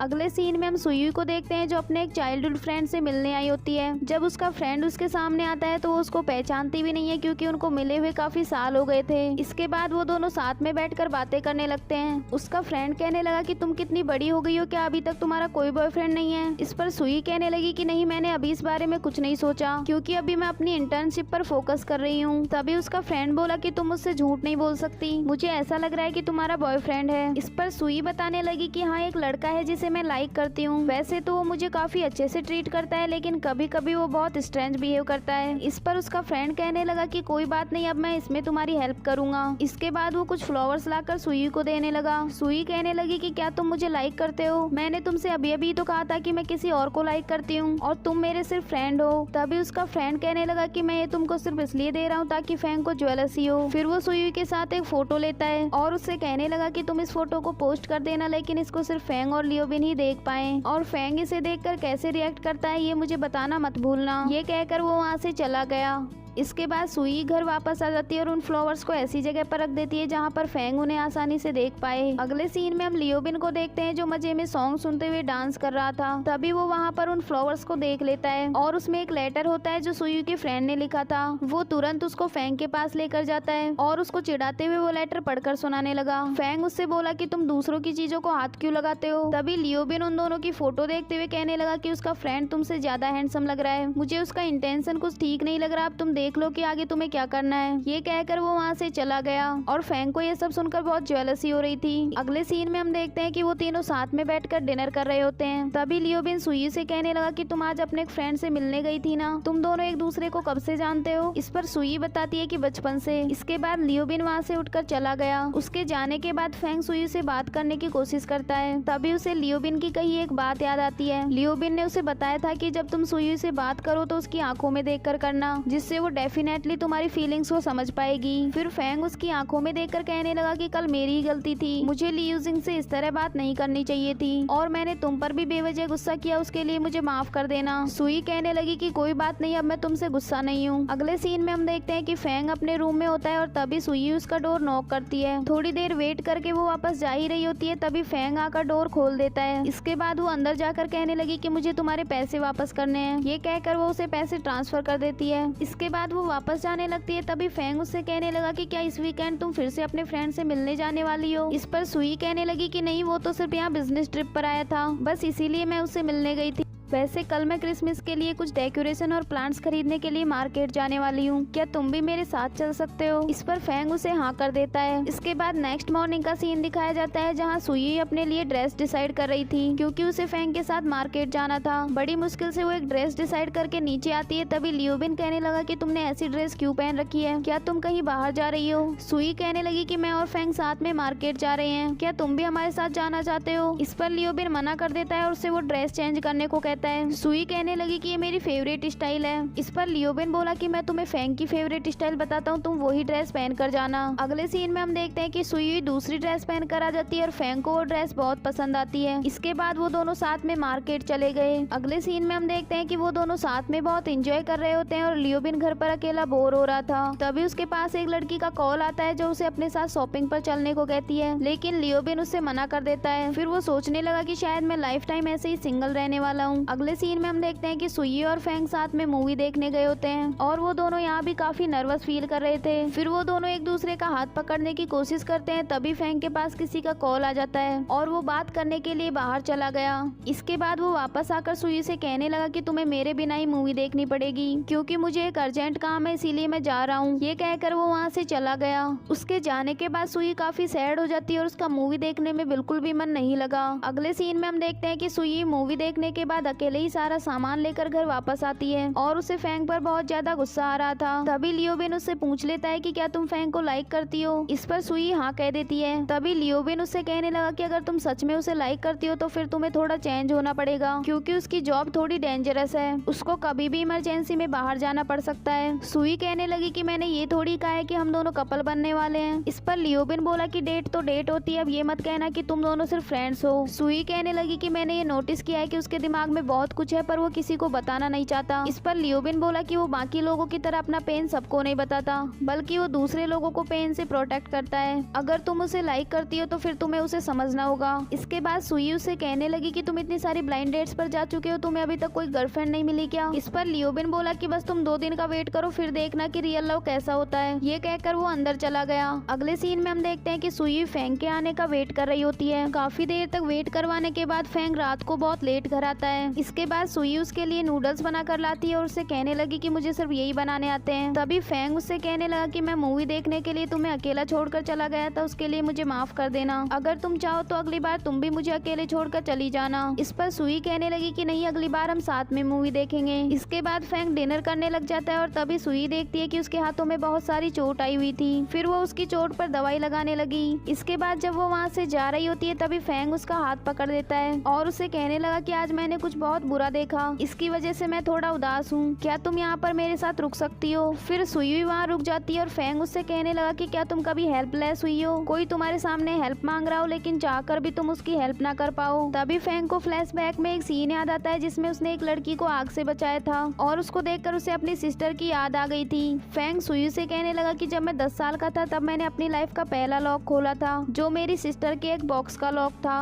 और वो उसका पासवर्ड भूल गई थी। जब मैंने उसका लॉक खोला तो वो बहुत ज्यादा खुश हो गई और मॉम से मेरी बहुत ज्यादा तारीफ करने लगी, पर उस वक्त मैं उतना भी परफेक्ट नहीं था जितना वो बोल रही थी। एक दिन जब मैं एक बॉक्स का लॉक खोल रहा था तो मेरे डैड ने मुझे देख लिया और उन्होंने मेरी बहुत पिटाई की क्योंकि उनको लग रहा था कि अगर उन्होंने मुझे नहीं रोका तो मैं बड़ा होकर एक चोर बनूंगा। लेकिन मेरी मॉम और सिस्टर ने मेरा साथ दिया और मैं डैड से छुपकर लॉक खोलना सीखता रहा। मैंने बहुत सारे लॉक खोलना सीख लिया था, इसलिए मेरी सिस्टर और मेरी मॉम बहुत ज्यादा खुश थी, पर मैंने कभी नहीं सोचा था कि ये खुशी सिर्फ कुछ ही दिनों की है। तभी हमें फ्लैशबैक में एक सीन दिखाया जाता है जिसमें उसकी मॉम और सिस्टर घर पर थी और तभी उनके घर में आग लग जाती है। वो बाहर जाने की कोशिश करती है लेकिन उनके डोर का लॉक अटक गया था और उनसे वो डोर नहीं खुला। वहीं फेंग जब स्कूल से घर वापस आ रहा होता है तो देखता है कि उनके घर में आग लगी हुई थी। वो जल्दी से ऊपर जाकर लॉक खोलने की कोशिश करता है लेकिन उससे भी वो लॉक नहीं खुला। फिर रेस्क्यू टीम आकर उन दोनों को बाहर निकालती है लेकिन तब तक उनकी डेथ हो चुकी थी। फेंग ये सब बताकर बहुत ज्यादा रोने लगता है और फिर उससे कहने लगा कि मेरे डैड उनकी डेथ का जिम्मेदार मुझे मानते हैं क्योंकि मैं हमेशा उस डोर पर लॉक खोलने की प्रैक्टिस किया करता था और जब आग लगी तो वो लॉक अटक गया। इसके बाद मैं वो घर छोड़कर चला गया और मैंने लॉक खोलना भी बंद कर दिया, पर फिर मैं एक ऐसे पर्सन से मिला जिसने मुझे कहा कि मैं लॉक खोलकर लोगों की जान भी बचा सकता हूँ। मैं अपनी मिस्टेक सुधारना चाहता था, इसीलिए मैंने लॉक खोलना फिर से शुरू कर दिया। वहीं ये सब सुनकर सुई की आंखों में भी आंसू आ जाते हैं। इसके बाद नेक्स्ट मॉर्निंग का सीन दिखाया जाता है जहाँ फेंग जब सुबह सुबह उठकर आता है तो वो देखता है कि सुई नीचे कपड़े सुखा रही थी। फिर फेंग भी वहाँ अपने कपड़े सुखाने के लिए चला आया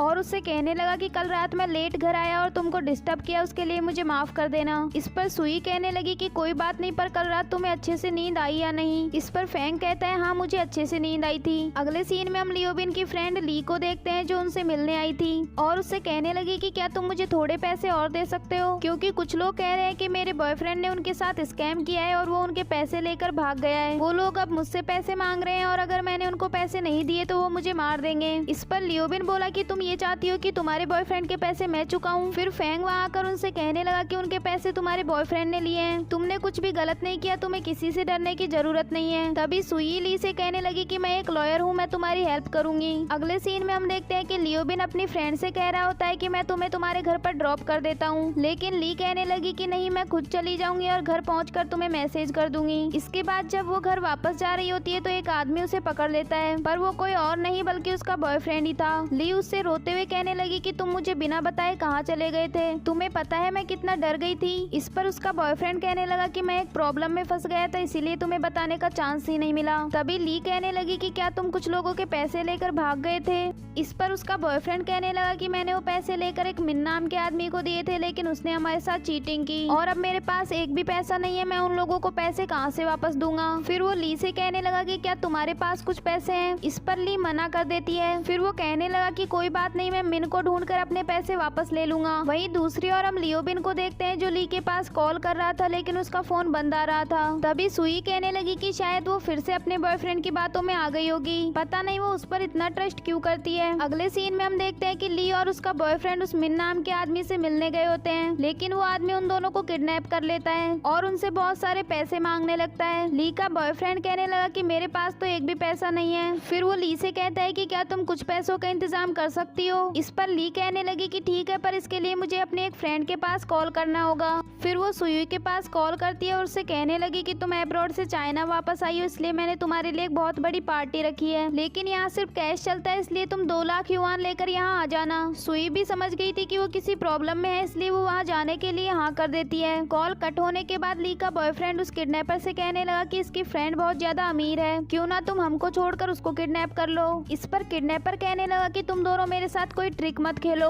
अगर 1 घंटे के अंदर मुझे मेरे पैसे नहीं मिले तो मैं तुम दोनों को मार दूंगा। दूंगा। वहीं दूसरी ओर वो तीनों वहाँ चले जाते हैं जहाँ ली ने सुयुई से आने को कहा था, लेकिन अभी तक ली वहाँ पर नहीं आई थी। फिर जब सुयुई उसके पास कॉल करती है तो वो किडनैपर ली के फोन में सुयुई का नाम देख लेता है और उसे पता लग जाता है कि सुयुई एक लॉयर है। फिर वो किडनैपर जाकर उन दोनों को मारने लग जाता है। तभी ली का बॉयफ्रेंड कहने लगा कि मैं तो सुयुई को जानता भी नहीं हूँ और मैं भला लॉयर्स के साथ कांटेक्ट क्यों रखूंगा, जो भी किया है वो ली ने किया है, तुम कहो तो मैं इसे सबक सिखा देता हूँ। फिर उसका बॉयफ्रेंड खड़ा होकर उसको मारने लग जाता है और फिर किडनैपर से कहने लगा कि अब तो मुझे छोड़ दो, मैं पैसे लाने में तुम्हारी मदद करूंगा। लेकिन वो किडनैपर वहाँ पर आग लगा देता है और बाहर से ताला लगाकर वहाँ से चला गया। वहीं दूसरी ओर वो तीनों ली को ढूंढ रहे थे, तभी फैंग को वहाँ पर आग लगी हुई दिखती है। जब वो वहाँ पर पहुँचता है तो अंदर से उसे उनकी आवाज आ रही थी जो हेल्प के लिए चिल्ला रहे थे। लेकिन तभी उसे अपना पास्ट याद आ जाता है जब उसकी मॉम और सिस्टर हेल्प के लिए चिल्ला रहे थे, लेकिन वो चाहकर भी उनकी हेल्प नहीं कर पाया और फिर वो सोचने लगा कि मैं शायद इनको भी नहीं बचा पाऊंगा। तभी लियोबिन उसके पास आकर कहने लगा कि सिर्फ तुम ही हो जो वो लॉक खोलकर उनको बचा सकते हो, क्या तुम अब भी वही सब होते हुए देखना चाहते हो जो पास्ट में हुआ था। फिर वो उसका बॉक्स उठाकर लाता है और उससे कहने लगा कि अगर तुम्हारी सिस्टर आज जिंदा होती तो वो कभी नहीं चाहती कि उसका भाई खुद को इतना कमजोर और हेल्पलेस समझे।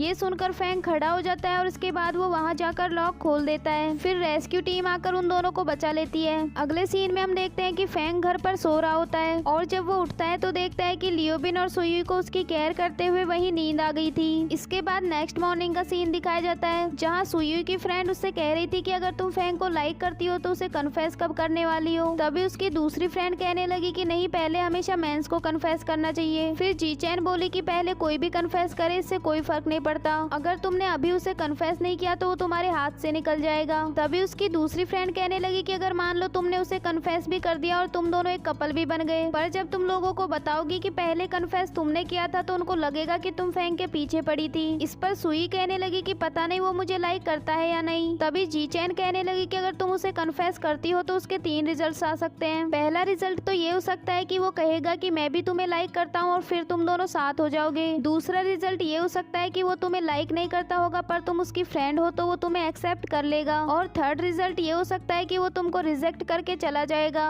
ये सुनकर सुई कहने लगी कि जितना मैं उसको जानती हूँ, अगर वो मुझे लाइक नहीं करता होगा तो फ्रेंडशिप के लिए भी वो मुझे एक्सेप्ट नहीं करेगा। ये भी हो सकता है कि वो मुझसे फ्रेंडशिप ही तोड़ दे, फिर तो मुझे वो घर छोड़कर जाना पड़ेगा और मेरे पास इतने पैसे भी नहीं है कि मैं दूसरा घर रेंट पर ले सकूं। वहीं दूसरी ओर हम देखते हैं कि फैंग और लियोबिन क्रिसमस डे के लिए डेकोरेशन कर रहे होते हैं। तभी लियोबिन फैंग से कहने लगा कि तुम सुई को लाइक करते हो ना, फिर उसे कन्फेस कब करने वाले हो। इस पर फैंग बोला कि नहीं, हम दोनों सिर्फ अच्छे फ्रेंड्स हैं। तभी लियोबिन बोला कि ऐसे तो मैं और सुई भी अच्छे फ्रेंड्स हैं, बाय द वे क्रिसमस आने वाला है, तुम्हें ये अपॉर्चुनिटी नहीं गंवानी चाहिए। फिर लियोबिन उसे कन्फेशन के बारे में क्लास देना स्टार्ट कर देता है। फिर कहने लगा कि जब तुम उसे कन्फेस करो तो उसका नाम लेकर उसे बुलाना और जब वो तुम्हारी तरफ देखे तो कुछ मत बोलना। फिर धीरे धीरे उसके पास जाकर उसका हाथ पकड़ना और उसकी आंखों में देखकर बोलना कि मैं तुमसे। वो आगे कुछ बोल पाता तभी वहाँ सुई आ जाती है और उसे देखते ही लियोबिन अंदर चला गया। सुई फैंग से पूछने लगी कि लियोबिन अभी तुमसे क्या कह रहा था। इस पर फैंग कहने लगा कि कुछ नहीं, बस वो ये कह रहा था कि मैं तुमसे प्रॉमिस करता हूँ। इसके बाद वो भी फैंग के साथ डेकोरेशन करने लग जाती है। अगले सीन में हम देखते हैं कि फैंग लियोबिन से कह रहा होता है कि तुम सुई के अच्छे फ्रेंड हो तो उसने तुम्हें बताया होगा कि वो मुझे लाइक करती है या नहीं। इस पर लियोबिन कहने लगा कि मैं तुम्हें नहीं बताऊंगा। इस पर फैंग बोला कि अगर तुमने मुझे नहीं बताया तो मैं तुम्हारी डेस्क मेट के पास कॉल करके उससे कहूंगा कि तुम अभी भी उसको लाइक करते हो। इस पर लियोबिन बोला कि नहीं नहीं प्लीज ऐसा मत करना, मैं तुम्हें बता दूंगा। फिर जब फैंग उससे दोबारा पूछता है तो लियोबिन कहने लगा कि तुम खुद ही पता क्यों नहीं लगा लेते। फिर फैंग उसकी डेस्क मेट को दोबारा कॉल करने लगता है। तभी लियोबिन बोला कि ठीक है, मैं तुम्हें सुई को इम्प्रेस करने में तुम्हारी मदद कर दूंगा। इसके बाद नेक्स्ट मॉर्निंग का सीन दिखाया जाता है जहाँ सुई के लिए एक पार्सल आता है जिसमें एक टेडी बियर होता है और साथ में एक लेटर भी था जो उसके फ्रेंड ने लिखा था और उस लेटर में लिखा हुआ था कि इस गिफ्ट में तुम्हारे लिए एक सरप्राइज छुपा है। फिर फैंग जब उस टेडी के हाथ को प्रेस करता है तो उससे गुड मॉर्निंग की आवाज आती है और जब दूसरे हाथ को प्रेस करता है तो गुड नाइट की। ये सब देखकर लियोबिन फैंग से कहने लगा कि देखो ये टेडी हम पर कैसे हंस रहा है और स्पेशली तुम पर। मुझे लगता है कि सुई का फ्रेंड उसे लाइक करता है। फैंग बोला कि सुई ने तो मुझसे कहा था कि वो दोनों सिर्फ अच्छे फ्रेंड्स हैं। इस पर लियोबिन कहने लगा कि तुम्हें लड़कियों की बात पर विश्वास नहीं करना चाहिए, अगर अब भी तुमने कुछ नहीं किया तो वो तुम्हारे हाथ से निकल जाएगी। ये कहकर वो अंदर चला गया। अगले सीन में हम देखते हैं कि सुई जब ऑफिस से वापस आती है तो उस टेडी बियर को देखती है जो अभी भी घर के बाहर ही रखा हुआ था। सुई उन दोनों से कहने लगी कि तुमने इतना बड़ा टेडी बियर क्यों खरीदा है। तभी वो उस लेटर को देखती है तो उसे पता लगता है कि उसके फ्रेंड ने भेजा है। फिर फैंग वहाँ आकर टेडी के हाथों को प्रेस करके उसे गुड मॉर्निंग और गुड नाइट वाली आवाज सुनाता है और फिर उससे गुस्सा होकर वापस बैठ गया।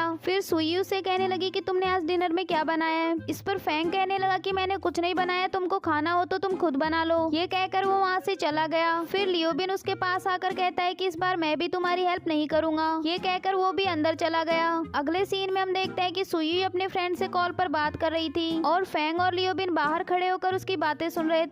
सुई अपने फ्रेंड से कह रही थी कि तुमने मेरे लिए गिफ्ट क्यों भिजवाया है, यहाँ सबने उसे देख लिया और तुम्हें पता है मुझे कितना इम्प्रेस फील हुआ। तभी लियोबिन डोर खोलकर अंदर आ जाता है। सुई कहने लगी कि तुम दोनों यहाँ क्या कर रहे हो। इस पर लियोबिन बहाना बनाने लगा कि हम तो यहाँ बस लाइट चेक करने आए थे क्योंकि यहाँ कुछ बल्ब खराब हो गए जिन्हें हमें न्यू ईयर से पहले चेंज करना है। तभी फैंग उसे खींचकर वहाँ से बाहर ले गया। अगले सीन में हम देखते हैं कि फैंग एक बुक पढ़ रहा था। तभी लियोबिन सुई के पास जाकर उससे उसके फ्रेंड के बारे में पूछने लगा। सुई बताने लगी कि हम दोनों साथ में ही बड़े हुए हैं और उसने क्रिसमस डे के लिए मुझे एक गिफ्ट भेजा है। तभी लियोबिन उसकी बातों को जोर जोर से रिपीट करने लगता है ताकि वो फैंग को ज्वेलस फील करा सके। वो अपने इरादों में कामयाब रहा और फैंग ज्वेलस होकर उनके पास आकर खड़ा हो गया ताकि वो भी उनकी बातें सुन सके। तभी सुई कहने लगी कि वो सिर्फ मेरा फ्रेंड है, तुम दोनों उसके बारे में इतना मत सोचो। ये कहकर वो अंदर चली गई। इसके बाद अगले सीन में हम देखते हैं कि फैंग उस टेडी के पास जाकर उसे मारने लगता है और उसने अपना पूरा गुस्सा उस बेचारे टेडी पर निकाल दिया। इसके बाद नेक्स्ट मॉर्निंग का सीन दिखाया जाता है जहाँ फैंग अच्छे से रेडी होकर बैठा होता है ताकि सुई आकर उसे नोटिस करे, लेकिन सुई तो वहाँ आकर उस टेडी को देखने लगती है और फिर फैंग से कहने लगी कि ये टेडी कितना क्यूट है ना। ये सुनकर फैंग उसकी तरफ गुस्से से देखता है। तभी सुई कहने लगी कि इसने यहाँ बहुत ज्यादा जगह कवर कर रखी है। इस पर फैंग कहने लगा कि हाँ हम इसको कचरे में फेंक देते हैं, लेकिन सुई कहने लगी कि नहीं, हम किसी के गिफ्ट को कचरे में नहीं फेंक सकते। इसके बाद वो ऑफिस जाने लगती है और जाते जाते फैंग से कहने लगी कि क्या आज रात को तुम मेरे साथ डिनर पर चल सकते हो। इस पर फैंग हाँ कह देता है। अगले सीन में हम देखते हैं कि फैंग एक सूट पहनकर लियोबिन के सामने आता है और उससे कहने लगा कि आज मैं सुई के साथ डिनर पर जाने वाला हूँ। इस पर लियोबिन कहने लगा कि तुम्हें देखकर तो ऐसा लग रहा है जैसे तुम इंटरव्यू देने जा रहे हो, जाओ जाकर चेंज करके आओ। इसके बाद फैंग काफी सारी ड्रेसेस ट्राई करके देखता है लेकिन लियोबिन उन सबको रिजेक्ट कर देता है। इसके बाद लियोबिन खुद उसके लिए एक ड्रेस सेलेक्ट करता है। उससे कहने लगा कि जब तुम डिनर पर जाओ तो यही वाली ड्रेस पहन कर जाना। वहीं दूसरी ओर हम सुई को देखते हैं जिससे वेट नहीं हो रहा था कि कब वो ऑफ टाइम पर घर जाएगी। अगले सीन में हम देखते हैं कि फैंग सुई को पिक करने के लिए उसकी कंपनी के बाहर खड़ा होता है और वहीं ऑफ टाइम पर सुई भी जल्दी जल्दी से वहाँ से जाने लगती है। तभी उसका बॉस वहाँ आता है और उससे कहने लगा कि तुम्हें आज ओवर टाइम करना पड़ेगा और साथ में वो एक और एम्प्लॉय को उसके साथ रुककर ओवर टाइम करने को कह देता है। फिर सुई वहीं रुककर अपना काम करने लग जाती है। वहीं बाहर फैंग सुई का वेट कर रहा होता है। उसके सारे कलीग बाहर आ गए थे लेकिन सुई अब तक बाहर नहीं आई थी। काफी देर तक वेट करने के बाद फैंग सुई के पास मैसेज करता है कि मैं तुम्हें पिक करने के लिए तुम्हारी कंपनी के बाहर खड़ा हूँ। इस पर सुई रिप्लाई देती है कि मुझे आज ओवर टाइम करना पड़ रहा है, इसलिए मैं बहुत लेट हो जाऊंगी तो तुम घर वापस चले जाओ। लेकिन फैंग वापस घर नहीं जाता और वहीं रुककर सुई का वेट करने लग जाता है। और इसी के साथ ही ये एपिसोड भी यहीं एंड हो जाता है।